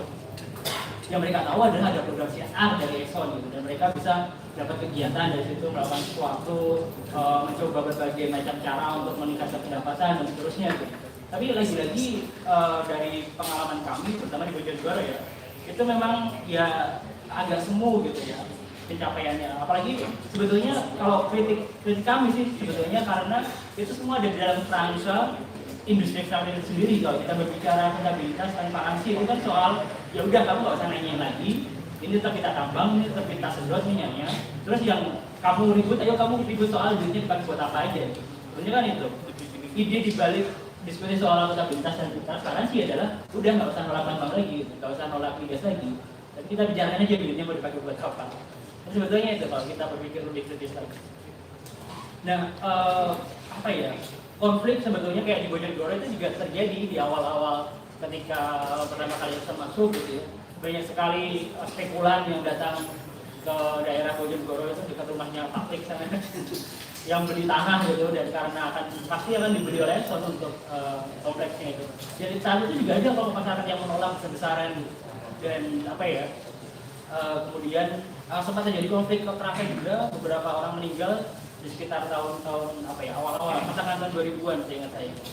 Dan ya tapi sekarang nggak ada bekasnya lagi gitu. Kalau teman-teman datang ke Bojonegoro sebelum masuk ke kota Bojonegoro gitu, ke daerah tempatnya Exxon itu tidak ada bekas lagi bahwa dulu ada konflik, dulu ada pertentangan yang sangat kencang gitu ya antara warga masyarakat dengan Exxon. Ya yang ada sekarang harmonis gitu. Kalau kita ke balai desa gitu pasti ada orang-orang ngomong baik soal Exxon. Kalau kita ke satu desa di setelah tempatnya Exxon bekerja di juga suaranya masih selalu bagus soalnya. Karena memang ya duit CSR-nya besar gitu, dan banyak NGO yang kerja buat mereka di sana. Tapi ya lagi-lagi dari itu kalau kita berbicara soal menghentikan industri ekstraktif gitu, ya itu sudah nggak ada lagi di memori kolektif menurutku sama warga di sana gitu. Memori kolektif mereka akan perlawanan itu udah hilang gitu. Dan ya kekhawatiranku di banyak tempat akan jadi seperti itu. Banyak tempat muncul perlawanan yang serius gitu, muncul organisasi yang cukup matang gitu. Tapi ketika tiba saatnya gitu, karena itu gerakan yang memang berbasis lokalitas, nggak ada solidaritas, kemudian nggak ada satu gerakan yang membuat perlawanan ini menjadi terorganisir gitu. Ya, akhirnya akan hilang ditelan dengan modal saja gitu. Ketika modal sudah berbicara, ya mau nggak mau minggir gitu. Ya karena tadi itu ya, kita kalau berbicara dalam kerangka politik yang ada sekarang, ya politiknya ya bikin partai pun aku juga ragu gitu. Kita bisa bikin satu partai alternatif gitu. Ya, siapa yang bisa jamin kalau partainya besar kemudian nggak dibeli juga sama oligark gitu kan? Ya bisa jadi kita bikin partai besar karena ya apalah teman-teman anak muda sekarang ngomong soal PSI gitu, PSI besar, ya pastilah gitu. Image-nya gitu kan politik baru gitu. Tapi sebetulnya juga partai oligark gitu. Ya akhirnya sebetulnya jawabannya kalau menurutku adalah di luar sistem. Kalau kita berbicara soal menolak pertambangan, kita berbicara soal menghentikan migas, menghentikan sawit gitu ya, kita berbicara dengan sektor alternatif gitu. Dan salah satu contoh yang menarik sebetulnya di Belitung. Kami di Polgov juga punya riset yang menarik soal proses kapitalisme di sana. Jadi Belitung itu selain terkenal kanal Laser Pelangi gitu, juga pulau yang sangat terkenal dengan timah dengan kualitas yang paling bagus di dunia. Salah satu timah yang paling bagus. Kalau teman-teman punya iPhone 10 itu timahnya dari sana. Samsung yang terbaik juga dari sana timahnya. Nah tapi Belitung itu setelah Laskar Pelangi booming gitu, orang-orang juga mulai melihat bahwa pantainya itu keren banget gitu. Kalau dibandingin Bali itu juga nggak kalah. Kalau teman-teman punya waktu ke Belitung, pasti ngerasa bahwa ngapain sih orang sini ngurusin timah gitu. Karena pantainya itu gila luar biasa. Kalau teman-teman googling aja deh, pantai di Belitung harus pakai crankset. Dan itu mulai membuat banyak orang berpikir gitu bahwa sebetulnya sektor-sektor yang lebih menjaga pembangunan berkelanjutan kayak pariwisata itu bisa dijadikan salah satu sektor alternatif. Jadi ketika kita berbicara soal olah tambang, kita nggak sekedar ngajak masyarakat untuk nggak makan gitu ya, tapi kita ngajak masyarakat untuk berpikir bahwa ada banyak sektor alternatif lain yang bisa kita pakai untuk hidup. Dan dia itu salah satu contoh yang menurutku menarik ya. Dan sebetulnya isunya dimulai ketika ada rencana salah satu perusahaan timah besar di Bangka melakukan eksplorasi timah di di dasar laut gitu. Karena itu akan berpengaruh ke koral-koral pulau yang ada di Belitung atau orang-orang sana menolak. Tapi memang masih ada sedikit ambiguitas gitu kalau aku lihat. Karena dua bupati di Pulau Belitung sama-sama menolak rencana penambangan timah di dalam dasar laut, tapi masyarakatnya termasuk bupatinya itu nggak menolak penambangan di daratan gitu. Jadi sifatnya sebenarnya masih sangat ambigu. Dan sangat terkait lagi dengan soal pembagian rente tadi itu siapa yang dapat lebih besar gitu ya. Karena kebanyakan orang-orang di Belitung menolak karena ini sebetulnya sekarang didominasi orang di provinsi. Jadi lagi-lagi kalau kita mau berpikir soal penolakan gerakan gitu ya, menurutku kita harus juga mulai berpikir sektor ekonomi alternatif yang ya sebetulnya jadi PR di sebuah tempat sih. Jadi itu salah satu contoh aja yang kebetulan misalnya Belitung punya alam yang indah yang dijadikan alternatif dengan di daerah lain. Menurutku juga perlu digali teman-teman yang fokus dengan gerakan ini juga berbicara soal apa yang bisa kita kerjakan dengan masyarakat itu. Mungkin itu sih. Silakan. Saya nambahkan sedikit ya. Bicara ekonomi alternatif sebenarnya kalau kita melihat terakhir teman-teman di Ternate, terutama di Indonesia Timur kemarin mendesak harga kopra yang sangat turun gitu ya. Hingga kemudian mereka aksi dipukuli aparat berkali-kali, mereka terus melakukan. Karena memang sebenarnya bagi mereka kopra itu memang ladang perekonomian mereka gitu ya. Kebutuhan mereka untuk kuliah di Jawa, kemudian di Sulawesi maupun di kota Ternate itu memang selama ini dibiayai oleh kopra tersebut gitu. Nah, mereka sebenarnya memikirkan umpamanya alternatif dengan membuat produk-produk dari kopra itu gitu. Cuman problemnya juga transportasinya juga selalu bermasalah gitu. Ya, kalau umpamanya membawa makanan yang dibuat dari kopra kemudian tidak difasilitasi atau tidak punya model yang besar, tentu akan berdampak ya makanan pasti akan basi gitu ya dan lain-lain. Nah di Pulau GB umpamanya pulau yang tadi sudah habis di awal tadi gitu ya, itu mereka membangun wisata dengan mangrove gitu. Mereka sadar bencananya tsunami dan lain-lain sehingga kemudian ternyata ada mangrove yang sudah mulai terkikis pelan-pelan untuk pelabuhan, sekarang mereka gunakan untuk melakukan kebutuhan wisata gitu. Dan itu ternyata sangat bagus dan ini skala desa gitu, yang membangun. Nah hal-hal itu sudah dilakukan oleh mereka gitu. Kalau teman-teman NGO sejauh ini yang baru bergerak saya melihat baru Jatam gitu ya. Mereka membuat kedai Jatam gitu. Dari kedai itu kemudian dibutuhkan untuk walaupun tidak begitu signifikan, paling enggak mereka bisa mengcover untuk membayar 2-3 orang gitu ya dari keuntungan membuat kedai itu. Saya kira itu sudah, dan hampir semua produk-produk petani-petani di Samarinda, kemudian wilayah-wilayah lingkar tambang di Tumpang Pitu, kemudian daerah Pulau Pari dan lain-lain itu dijual di Kendeng juga, outletnya ada di sana. Saya kira itu adalah suatu hal yang cukup signifikan dan cukup baik membangun ekonomi alternatif. Kalau bahasa Jatam ekonomi tanding gitu ya. Nah, itu yang mereka lakukan. Nah, penting juga ini dilakukan untuk kemudian membuat ekonomi tanding atau ekonomi alternatif yang bisa dilakukan. Kalau saya secara pribadi untuk melawan bagaimana kencangnya para perusahaan-perusahaan yang coba untuk menyuap saya ketika melakukan liputan, ya saya membangun suatu hal yang simpel saja. Saya buat warung kopi gitu ya. Saya buat warung kopi dengan teman saya. Sudah semua keuntungan kepada mitra 70%, 30% masuk ke uang itu yang kami gunakan untuk tetap bertahan hidup di sisi lain bekerja sebagai jurnalis gitu. Dan itu saya gunakan untuk kemudian untuk menjaga yang namanya independensi dan integritas sebagai jurnalis. Di tengah banyak jurnalis yang bodrek di negeri ini, kira-kira gitu. Terima kasih penjelasannya. Untuk sesi yang kedua kami buka lagi pertanyaan. Mungkin ada yang mau bertanya? Satu.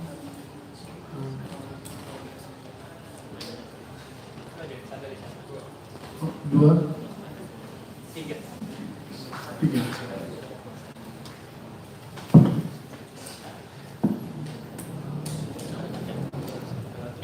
Terima kasih. Saya kerja dari Sulawesi Tenggara yang gubernurnya rekor. Ya, jadi sebetulnya saya ingin bertanya tentang seperti apa solusinya. Karena sejak tadi kita bicara dan seterusnya, belum ada solusi yang kira-kira mampu memberi jalan tengah untuk kita semua. Kalau teman-teman di PMKM misalnya, PMKM UGM, mereka punya visi supaya UGM menjadi jalan tengah golongan kiri dan golongan kanan.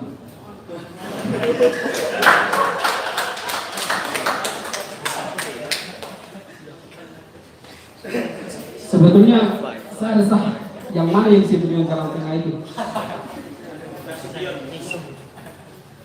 Mungkin kalau jurnalis dia lebih tahu karena banyak yang jurnalis yang kira-kira begitu ya. Tidak perlu kita sebutkan seperti apa. Tapi saya bisa deteksi bahwa soalnya adalah kita tidak punya kekuatan yang kita sebut dengan konsep bernegara yang baik. Akibatnya ya oligarki akan terus berkembang. Sebetulnya oligarki itu sah-sah saja kalau dia mampu memakmurkan yang di sekitarnya, kan begitu. Tapi ya tidak seperti itu nyatanya. Kalau kita pakai definisi oligarki yang baik lah. Ada pasti.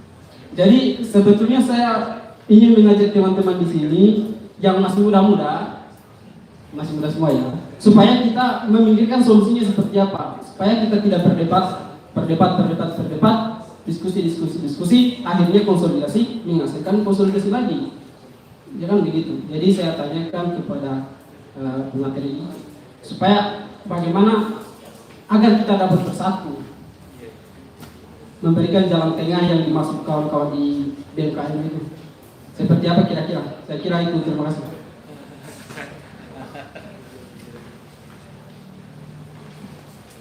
Ya, terima kasih atas kesempatan yang diberikan kepada saya. Saya Isman, saya dari penerbit buku Panagra. Tapi sebelum saya melontarkan beberapa pertanyaan, saya ingin menanggapi dari kawan saya yang pertama tadi. Saya rasa untuk menyelesaikan permasalahan yang ada untuk kasus pertambangan di Indonesia, yang harus kita catat, kita berhadapan dengan organisasi bisnis. Itu yang harus kita catat. Ketika kita berbicara tentang organisasi bisnis, mereka mempunyai yang pertama satpam atau anjing penjaga mereka. Ada militer, ada polisi, ada milisi reaksioner. Mereka didukung oleh itu semua. Bahkan pejabat-pejabat di daerah itu sudah menjadi kapitan mereka. Bahkan di tingkatan pusat, mereka itu benar-benar dijaga bisnis mereka. Betapa sulitnya untuk menyelesaikan permasalahan pertambangan dengan jalur yang sudah disediakan oleh negara. Ketika kita melakukan perjuangan untuk menyelesaikan permasalahan pertambangan dalam hal ini di Indonesia Timur dengan menggunakan jalur-jalur yang legal berdasarkan peraturan perundang-undangan yang telah ada, yang ada juga cuma mentah, tidak ada hasilnya sama sekali. Paling juga ujung-ujungnya sogok sini sogok sana. Yang kita perlukan dalam perjuangan mengakhiri brutalnya pertambangan di Indonesia itu cuma satu, persatuan dari rakyat. Rakyat yang tertindas di Indonesia itu tidak hanya di Kalimantan, tidak hanya di Papua, di seluruh Indonesia. Kalau kita kumpulkan banyak sekali orang yang tertindas. Di Yogyakarta kita mengenal kasus Kulon Progo. Rakyat Kulon Progo begitu brutalnya diusir dari tanah tempat mereka hidup, tempat mereka cari makan. Banyak sekali kasus di sini. Itu yang kita butuhkan, persatuan dari rakyat. Kita membentuk organisasi. Kenapa harus membentuk organisasi? Tidak kita berjuang sendiri-sendiri. Karena ketika kita berjuang sendiri-sendiri, ibarat kita tuh ada di tengah padang pasir, kayak nggak ada yang mendengar, menggema suara kita. Organisasi harus dihadapi dengan organisasi. Oleh karena itu, untuk menyelesaikan permasalahan-permasalahan yang ada di Indonesia dalam hal ini pertambangan, ayo kita berorganisasi. Kita membangun kekuatan dan melakukan perubahan di Indonesia. Itu mungkin jawaban dari saya ya, yang bisa direspon oleh sumber materi, Pak. Terus pertanyaan saya pada materi, tentunya kawan-kawan jurnalistik akrab sekali dengan mafia di dunia pertambangan migas. Ya, saya tidak menutup lah kolit seperti itu. Berarti ini kolit ini luar biasa sekali sebagai mafia migas. Jadi kalau dalam dunia pertambangan migas, jadi minyak mentah yang digali, dikeruk di Indonesia itu tidak langsung diolah di Indonesia, tapi dibawa dulu ke Singapura atau di luar negeri, baru setelah udah jadi minyak dikembalikan lagi ke Indonesia. Nah, dari situlah kemudian muncul para mafia, para calo. Ini di dunia pertambangan migas. Kalau untuk di dunia pertambangan yang disampaikan oleh kawan-kawan jurnalistik saat ini gimana? Apakah di dalamnya itu ada mafia pertambangannya? Misalnya di Pulau GIP. Itu yang pertama. Yang kedua, perusahaan-perusahaan yang ada di Indonesia Timur, apakah lebih banyak dikuasai oleh perusahaan-perusahaan nasional? Apakah ada perusahaan-perusahaan asing yang beroperasi di sana? Dan kalaupun ada, siapa sih yang diuntungkan? Karena ketika kita berbicara siapa perusahaan yang ada di Indonesia, dalam hal ini dalam lingkup nasional, itu menentukan kemana keuntungan akan lari, akan diperoleh. Kalau perusahaan-perusahaan asing yang lebih mendominasi di pertambangan, tentu saja keuntungan yang didapat banyak yang digondol atau dibawa ke luar negeri. Sedangkan Indonesia hanya mendapati tetesannya, itu pun cuma sedikit sekali. Dan kalaupun perusahaan-perusahaan yang ada di Indonesia dalam hal ini pertambangan itu dikuasai oleh perusahaan nasional, saya rasa sampai dengan saat ini Indonesia nggak ada perubahannya tuh. Bahkan rakyat Indonesia sampai dengan saat ini hidupnya masih secara. Bayangin aja gaji buruh standar di Yogyakarta kan cuma 1.500.000, sedangkan biaya hidup itu 2 juta lebih untuk 1 bulan. Nah, katanya kita kaya akan tambang, kaya akan kekayaan alam. Gimana tuh? Mungkin segitu dulu pertanyaan dari saya. Terima kasih.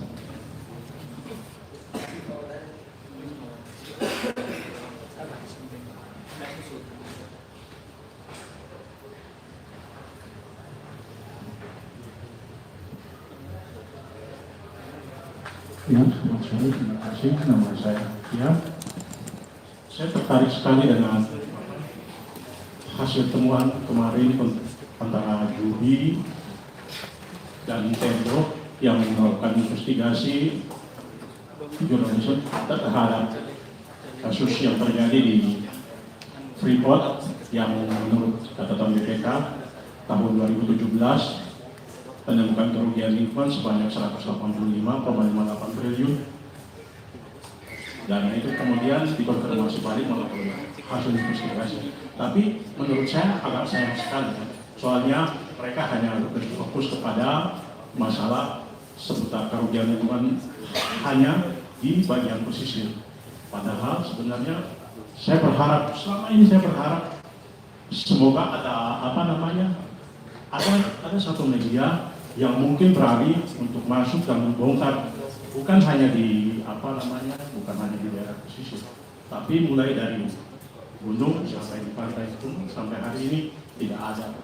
Jadi saya bertanya-tanya, ini apakah media di Indonesia ini masih ada media yang independen atau tidak? Nah, itu jadi pertanyaan saya. Soalnya dalam perusahaan sendiri terlalu banyak permainan, baik dari lebih banyaknya ya aparat mereka bermain di situ ya. Mereka punya bisnis gelap seperti solar di sana bukan solar dari Pertamina, tapi solarnya mereka beli dari Singapura. Pertamina masuk ke sana sama sekali solarnya cuma paling mungkin mereka hanya bisa sukses sekitar 30%, 70% itu punya perusahaan. Yang bermain siapa? Tentara dan polisi di sana. Itu sampai hari ini. Padahal hal ini bukan baru. Hal ini sudah lama sekali. Dari sekitar tahun 90-an sampai hari ini, hal itu masih terjadi. Saya kemarin baru pulang, saya pikir itu mungkin sudah tidak ada. Ternyata masih ada juga. Kemudian karena yang hasil investigasi dari Tempo dan tabloid Judi, ada satu temuan yang menarik yang sampai hari ini seharusnya mungkin pihak media mereka melakukan konfirmasi terhadap ada satu temuan di sana yang sampai hari ini mungkin awak media mungkin tidak tahu juga, bahwa ada masyarakat di sana yang fisiknya mereka menderita penyakit yang sama terjadi di Teluk Minamata atau di Teluk Minahasa. Itu sebenarnya ya ini informasi yang sangat menarik, mungkin dari pihak media sendiri bisa melakukan investigasi lebih mendalam lagi.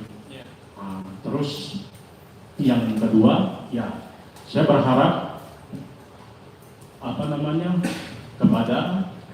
kepada perguruan tinggi supaya mungkin perguruan tinggi juga harusnya bisa independen. Ini salah, ini benar, seperti begitu. Tapi kenyataannya kami menerima informasi juga bahwa ternyata perguruan tinggi juga ikut bermain di dalam. Nah ini jadi masalah juga. Ini kita bicara masalah lain. Ketika ada masalah lain, mungkin dari kampus A dia kerjasama sama perusahaan mungkin perusahaan tambang, akhirnya independensinya sama sekali hilang. Dia malah malah condong ke pendengarnya siapa, dia lebih condong ke sana. Saya ingat waktu tahun 2012 pihak UGM sendiri melakukan kerjasama dengan ConocoPhillips, perusahaan minyak asal Belanda. Mereka melakukan riset mereka melakukan pendataan di Kabupaten Pegunungan Bintang. Akhirnya informasi itu bocor. Akhirnya para peneliti yang dikirim oleh pihak UGM akhirnya dipulangkan karena pihak UGM melihat bahwa apa yang teman-teman mereka dalam pernyataan itu kayaknya sangat merugikan sekali untuk pihak UGM. Akhirnya mereka pulang dengan tangan kosong. Terima kasih. Saya respon dulu ya, karena ini banyak beberapa yang ini masih dan tidak dengan media. Kebetulan investigatornya Tempo yang turun dan Jubi yang turun ke lapangan itu adalah teman saya sendiri. Bahkan kami hanya berbeda kamar ketika kami training di Tempo Institute. Masih muda, sangat muda sekali, umurnya masih sekitar 20-21 tahun. Apa yang menjadi problem, kenapa kemudian tidak begitu mendalam dan lain-lain? Lagi-lagi akses menuju lokasi dan kemudian bagaimana keamanan di lapangan. Kami bekerja, jurnalis bekerja, itu juga harus memperhatikan keamanan dan keselamatan mereka. Jangan kemudian demi berita, oke ini bicara untuk publik, tapi kemudian nyawanya hilang. Sampai saat ini ada 8 teman-teman kami jurnalis yang sampai saat ini kasusnya belum tuntas. Di Jogja ada kasus Udin Bernas yang sampai sekarang dari tahun 96 bahkan tahun pertama kali itu sampai sekarang belum dituntaskan. Polda hanya ngambang saja, iya kami tuntaskan, tidak ada juga tindakannya. Itu menjadi pertimbangan kenapa kemudian kawan kami yang di lapangan itu tidak bisa mengakses semua. Namanya jurnalis kalau sudah di lapangan kepinginnya semuanya pasti dilakukan. Sebisa mungkin semua dikawal, dapat data, dapat hal-hal yang renyah untuk diberitakan ke publik. Tapi problemnya lagi adalah bicara keselamatan dan bicara akses, teman-teman. Sangat kepingin teman-teman pasti ingin terbang ke Duga waktu itu, gitu ya. Tapi lagi-lagi aksesnya sangat terbatas. Kami ikut ke Duga ya harus ikut dengan para tenaga-tenaga medis, aparat dan lain-lain masuk ke sana, helikopter dan lain-lain untuk masuk ke sana. Cuman ya tentu beberapa teman-teman berpikir tuh masuk ke sana, tapi kemudian dikawal sama aparat. Saya pernah banyak terlibat untuk ke Gunung Botak ini, yang awal saya itu langsung Komandan Koramil. Jadi bayangkan saya mau melakukan apapun udah diikutin, ada pakai AK-47 dan atau ini mau kemana? Mau ke sana apa? Nanti biar itu cek dulu di sana. Bayangkan, jadi nggak jadi bikin liputan yang mendalam, tulis saja bagaimana kejadian di lapangan dan itu sudah gitu saja. Tentu itu mengganggu sekali dalam konteks independensi media di lapangan, itu kan sangat mengganggu sekali. Sehingga kemudian investigasi Tempo yang kemarin turun ke lapangan itu tidak dikawal oleh siapapun. Dia benar-benar turun dan tentu aksesnya akan lebih mudah ketika yang turun teman-teman Papua sendiri, gitu ya. Investigatornya orang Papua, orang Jubi yang kemudian terlibat kerjasama dengan tim. Bayangkan saya turun ke sana, Jawa itu, Sika. Itu pasti terjadi, benar ya? Ibaratnya sentimen itu masih ada teman-teman. Terlalu jahat sekali cerita-cerita bagaimana militer-militer di Jawa khususnya melakukan penyiksaan terhadap teman-teman militer di Papua. Saya bahkan berani waktu itu di antara mahasiswa di UI di Fakultas Hukum, saya memulai untuk menulis skripsi waktu itu tentang pelanggaran HAM dan peradilan militer di Papua tahun 2012. Itu dosen UI nggak ada yang tahu tuh. Apa peradilan militer itu apa ya?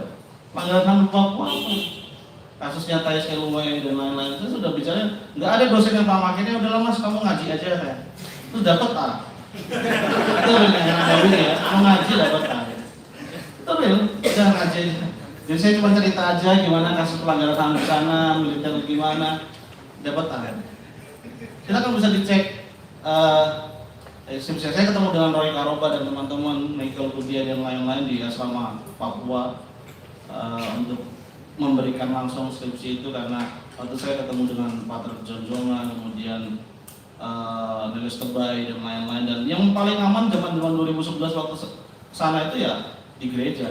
Waktu itu kontras dulu hampir tiap hari itu pasti ada internet datang. Nah, itu kakak. Jadi problemnya ada di sana. Itu teman-teman itu kepingin pasti ke lapangan mendapat, tapi lagi-lagi sampai sekarang kami di AJI masih berjuang untuk memperjuangkan akses terhadap jurnalis, terutama jurnalis asing bisa masuk di tanah Papua. janji-janji kita berikan akses buat jurnalis asing, nggak ada, semuanya di screening dulu, ini nggak ada, nggak boleh masuk. Bahkan terakhir teman-teman masuk ke sana nggak boleh izinnya liputan, tapi wisata sambil liputan gitu. Tapi ketika ketahuan deportasi, terakhir teman-teman bisa cek kalau nggak salah 2 jurnalis gitu ya, akhirnya mereka deportasi pulang gara-gara melakukan liputan di Papua. Izin-izin jurnalis asing masuk ke sana itu kemudian mudah ya kan, nggak ada teman-teman. Kalau bilang Papua sekarang jurnalis sudah bisa masuk, kalau mereka bisa sampai di informasi bagaimana pegunungan bintang, informasi bagaimana di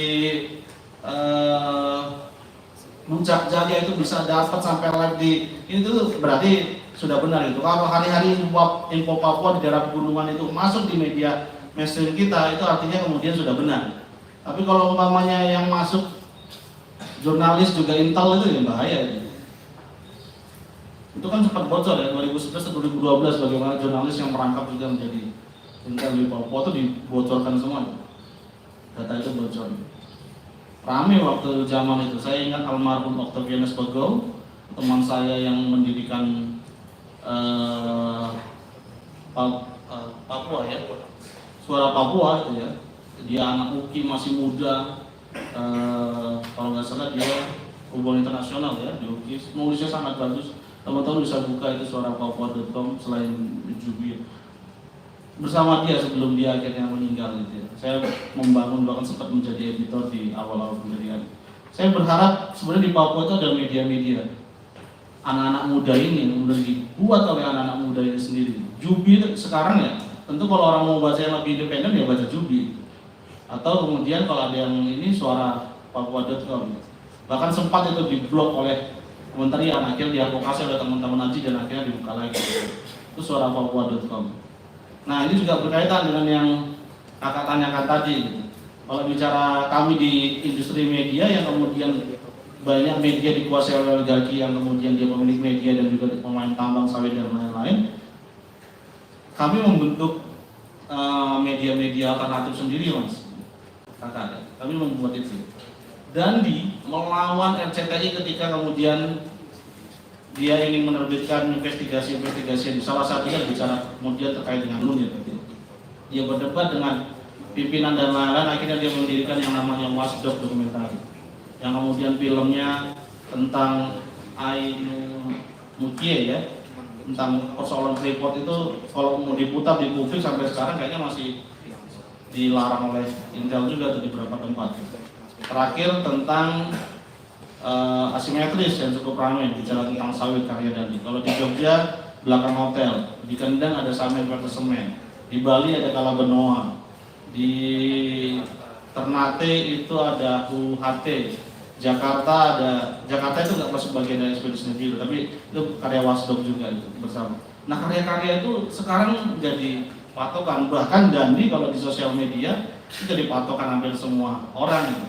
Kalau kalian mau semakin teguh golput, baca status-statusnya Dandi gitu. Ya karena selalu diprovokasi oleh dia di ini, dan dia sudah sikapnya sudah jelas gitu. Nah itu yang kami lakukan. Berapa teman-teman di AJI bahkan membuat media-media sendiri. AJI Indonesia bahkan membuat Independent ID namanya. Itu bagian untuk menghidupkan lagi suara independen yang dulu dibangun oleh para pendiri-pendiri AJI yang ditangkap zaman Orba. Ketika itu almarhum Ginda Anjar hampir ditangkap, yang kemarin wartawan senior BBC yang meninggal dunia. Kemudian Eko Item, kemudian Ahmad Taufik yang sudah meninggal juga almarhum. Mereka orang-orang yang berjuang ketika zaman-zaman itu kritis. Teman-teman bisa datang ke CKI AJI melihat bagaimana produk jurnalistik zaman-zaman itu, suara independen luar biasa teman-teman. Di tengah rezim yang begitu sadis, mereka membuat karya-karya karikatur, karya liputan yang begitu lantang kala itu. Nah, itu yang kami lakukan mas. Kalau umpamanya melawan tambang batu bara dan lain-lain, tentu kalau untuk solusinya ya nggak usah yang ribet-ribet deh. Misalnya kalau solusinya tegakkan hukum aja, pelanggaran itu coba cek semua pajaknya, tarikin semua royaltinya, dibayarin secara adil deh. Itu dilakukan oleh rezim siapa yang berkuasa, baik di daerah maupun di pusat. Berani nggak? Kalau itu nggak dilakukan ya nggak usah kita mau bicara alternatif yang lain dulu gitu. Hal yang simpel aja, kayak kamu tarikin, taat nggak perusahaan Adaro punyanya Sandiaga Uno, atau taat nggak berkonflik nggak lahannya HUT Panjaitan di Kutai Kartanegara yang merampas ribuan hektar lahan petani. Kemarin itu sawah mereka panen dan di antara sawah itu adalah tanaman sawit punyanya Luhut. Kalian bisa baca, buka sekarang di Facebooknya Jatam yang baru mereka posting. Bayangkan panen sawah itu di antara perkebunan sawit, logikanya nggak masuk gitu, menurut saya. Kalau saya secara pribadi sebagai jurnalis, itu sangat miris gitu. Nah itu yang kami lakukan teman-teman. Untuk konteks saya sebagai jurnalis, yang kami lakukan adalah membentuk media-media alternatif. Anak-anak AJI, anak-anak para anggota-anggota AJI kita dorong untuk membuat media-media alternatif yang independen, yang berintegritas, tapi juga harus sadar bagaimana mensejahterakan para karyawannya. Itu juga jadi catatan PR ketika kami di organisasi, ketika teman-teman membuat media, tapi kemudian upah bagi jurnalisnya juga masih jauh di bawah UMR. Nah itu juga menjadi titik problem yang sedang kami dorong juga gitu, yang penting. Nah konteks tadi Mas umpamanya siapa di Indonesia Timur dan lain-lain, saya nggak bisa sebutkan ini karena kita live ya. Jadi akan saya sebutkan, tunggu laporannya seminggu lagi, datanya akan keluar di sana semuanya. Silakan download, jika perlu nanti datanya pas hari diluncurkan Mas kepingin langsung baca, Japri saya akan saya berikan soft file-nya. Itu akan keluar semua pulau-pulau kecil di Indonesia, tidak hanya di Indonesia Timur. Ada asingnya enggak, saya pastikan itu ada. Siapa? Tunggu Mas.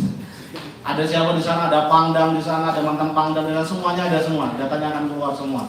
Saya akan tunjukkan bagaimana kami bekerja untuk membeli data dan mengakses data. Sayang sih sebenarnya saya menunggu ada hacker gitu yang bisa mendownload semua data-data itu, tapi saya belum dapat. Nah ini contoh umpamanya kami membeli dokumen perusahaan Kaltim Prima Coal gitu ya di Kalimantan Timur. Ini kami beli. Kalian akan tahu siapa notarisnya, di mana perusahaannya, kemudian akan tahu berapa harga sahamnya, saham serinya apa, berapa modalnya yang disetor, siapa nama-nama orangnya, berapa pemilik sahamnya, kemudian siapa pemilik saham terbesarnya, dan semuanya ada di sini. Nama-nama orang ini, alamatnya di mana, dia orang dari mana, semuanya ada. Ini yang kami lakukan. Kami beli semua dokumen ini. Kalau dokumen ini adalah dokumen akhir ya. Ini kalau di sini ada tulisan akhir nih. Ini berarti hanya 50.000. Teman-teman bisa beli lewat mekanisme pendapatan negara bukan pajak di Dirjen Ahu itu 50.000. Tapi kalau mau beli data lengkap dari kapan mereka berdiri itu harganya 500.000 Dirjen Ahu. Jadi yang kami lakukan ini bukan datanya dari mana ngarang-ngarang, nah itu loh kami beli pakai pendapatan buat negara bukan pajak itu. Resmi semua notanya ada semua. Berapa puluh juta yang kami beli tapi datanya valid semuanya. Begini-gini. Saya kasih ini agak digeser ya Mas. Saya kasih yang agak ini Mas. Tapi jangan arahin ke sana ya. Ini cuma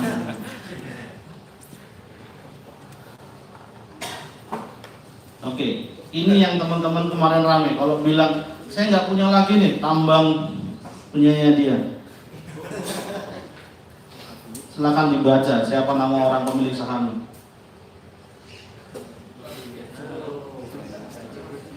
Kelihatan nggak? Siapa namanya? Semuanya lengkap teman-teman. Jadi kami harus siap dengan verifikasi yang kuat. Tentu kami harus mewawancari mereka juga ya. Teman, jadi semua yang kami lakukan semuanya terverifikasi. Jadi kalau umpamanya enggak ya enggak apa-apa gitu. Ini zamannya politik, mereka mengkontak sah-sah saja gitu ya. Cuman ini kami lakukan bentuk bagaimana verifikasi di lapangan, kami buktikan dengan di lapangan, tapi kemudian kami konfirmasikan juga dengan data yang valid, yang resmi, yang legal. Dan kemudian tentu dalam konteks jurnalistik, dalam kode etik kami melakukan verifikasi pada pihak tertentu. Jawabannya mau enggak, mau iya, no comment, enggak ada urusan. Tapi data ini semuanya bicara secara valid. Bayangkan ya, bapak sama anaknya punya saham. Lihat kan, di bawahnya tadi sebenarnya mantan Kasat, orang-orang baret merah semua tuh. Nah, datanya keluar besok Mas, bulan Maret. Kalau butuh mau dibuat buku juga pakai aja, silakan aja. Data resminya bisa setelah, karena kami punya tanggung jawab publik juga gitu ya. Itu terkait dengan data-data ini. Jangan kemudian kalau bahasa teman-teman sih menunggu juga gitu. Biar makin yakin ya teman-teman masuk ke golongan putih gitu kalau bahasanya Dandi. Keluarin aja data Indonesia Timur, cukongnya ini juga dikombusinya di sana. Ya nggak apa-apa gitu. Semakin yakin kalian mau milih mana juga itu adalah pilihan politik gitu. Tapi kalau bahasa bercandanya dan bahasa seriusnya Dandi ya nggak apa-apa. Bisa jadi mereka akan semakin kuat untuk golput gitu ya. Tapi itu bicara pilihan teman-teman. Nah, itu tadi yang bisa teman-teman cek gitu. Teman-teman bisa melakukan itu.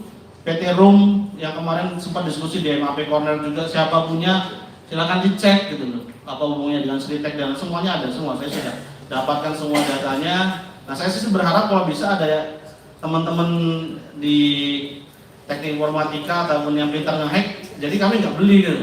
Bayar 500.000 mahal ya. 10 dokumen aja udah 5 juta. Kalau mereka udahlah satu kosmos 1 tahun kita tanggung gitu kan, pakai yang yang mewah gitu. Tapi semua data di Dirjen AU itu tarikin semua. Tapi tentu itu adalah suatu tindakan ilegal ya. Tapi paling enggak itu tantangannya. Teman-teman harus keluar biaya lebih, tapi kalian punya data yang valid. Tapi tidak melulu kemudian data di situ, kemudian orangnya memang ada di sana. Ada beberapa perusahaan yang dia pakai orang lain gitu. Dia adalah numpang nama aja. Soalnya Pak C ini punya perusahaan gitu tiba-tiba. Padahal yang punya itu adalah Haritanu tetap umpamanya atau si Bakri, tapi pakai nama kakeknya. Tapi keuntungannya didapat oleh para oligarki ini. Dia cuma masuk saja di komisaris dan lain-lain. Itu terjadi pada laporan Greenpeace terakhir yang kemudian kepada perusahaan-perusahaan di Kalimantan Barat jika tidak keliru yang menyuplai Indofood dan kemudian perusahaan Oreo dan lain-lain. Nah itu terbukti. Ditelusuri ternyata ini satpamnya ternyata ini ternyata asistennya ini. Tapi yang dapat untung ya tetap orang-orang di atas itu. Nah itu juga menjadi tantangan harus membuktikan. Teman-teman ada beberapa teman-teman juga yang kemudian lagi melakukan liputan mendalam untuk menggali kedekatan ataupun hubungannya investasi di Bali dengan salah satu orang besar juga gitu, mantan militer yang sekarang juga ada di rejim kekuasaan. Saya nggak boleh sebutkan ya karena kita lagi live ya nanti Pak Hari. Nah jadi datanya akan keluar seminggu atau 10 hari lagi. Teman-teman sabar saja, nanti akan ramai itu pasti Dandi juga akan posting dan banyak lagi teman-teman yang akan posting. Tapi data itu valid teman-teman. Jadi seperti tadi itu kami membeli semuanya itu terdata, berapa harganya semuanya ada, notanya pun semuanya ada. Jadi semuanya valid. Mungkin Mas Dijan mau nambah. Saya mulai dari yang pertama. Masih kuliah atau udah lulus Mas? Masih kuliah. Oh dari BEM ya? Iya. Kenapa BEM yang bikin visi, kami harus memikirkan jalan tengahnya seperti apa. Visinya kan dari BEM. Ya, tapi menurutku perlu dicek lagi ya literaturnya soal oligarki yang menyejahterakan orang sekitarnya itu menurutku agak ada. Ini orang sekitarnya, anak istri, cucunya itu mungkin dia gitu. Tapi kalau orang sekitarnya secara kuat menurutku kok ya dibaca lagi deh bukunya gitu ya. Bikin sih kita soal oligarki itu kok sepertinya berbeda sekali. Ya, kemudian kalau soal solusi, menurutku kita tadi juga sudah bicara lumayan banyak ya bahwa pertama sektor ekonomi alternatif, saya tambang itu jadi jawaban yang tidak bisa dijawab lagi kalau kita bicara soal market strategism. Nah kemudian yang kedua yang tadi belum sempat kita diskusikan adalah menurutku ya selain solusi makro, kita juga bisa mulai dengan solusi kecil dari diri kita sendiri. Misalnya kalau teman-teman sudah bosan dengan HP-nya, ya jangan cepat-cepat ganti gitu, karena itu berdampak kepada nikel, berdampak kepada timah yang ditambang yang membutuhkan semakin banyak gitu ya. Ya karena barang-barang elektronik ini ya sebetulnya semuanya isinya barang tambang. Kalau nanti sudah berkeluarga, punya uang, ya investasinya jangan emas gitu misalnya.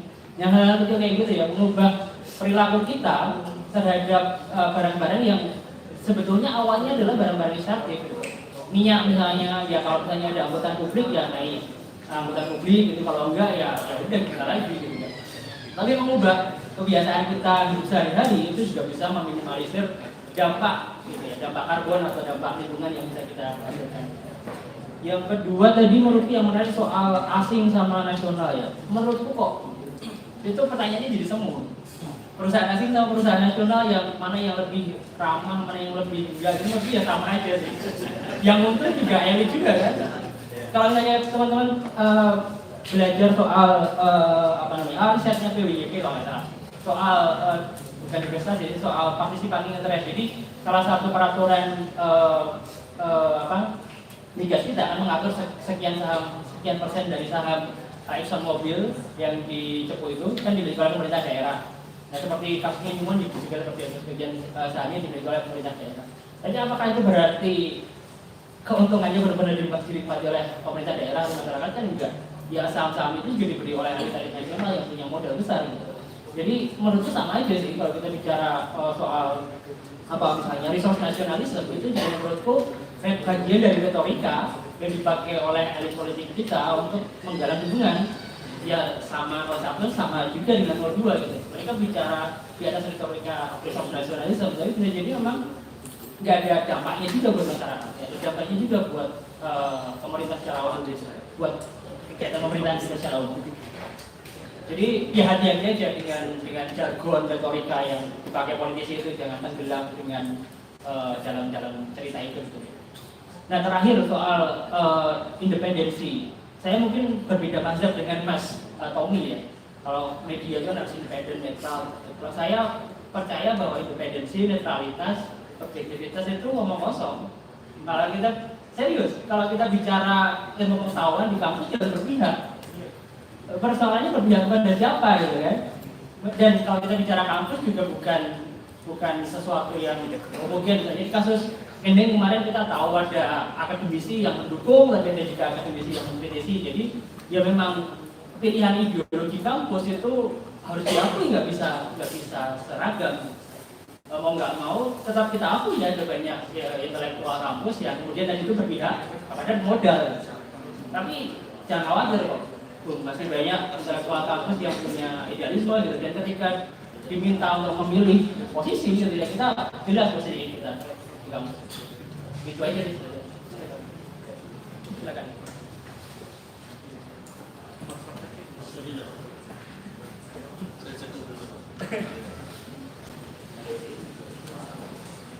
Oke, terima kasih untuk Pak Pemangkin kita yang sudah mengambil diskusi dan sudah berbagi ilmu bersama. Dan terima kasih juga kepada teman-teman yang sudah datang ikuti diskusi kami pada hari ini. Dengan demikian diskusi kita sudah selesai dan akan kami lanjutkan minggu depan dengan topik dan diskusi yang lebih menarik. Terima kasih. Salam.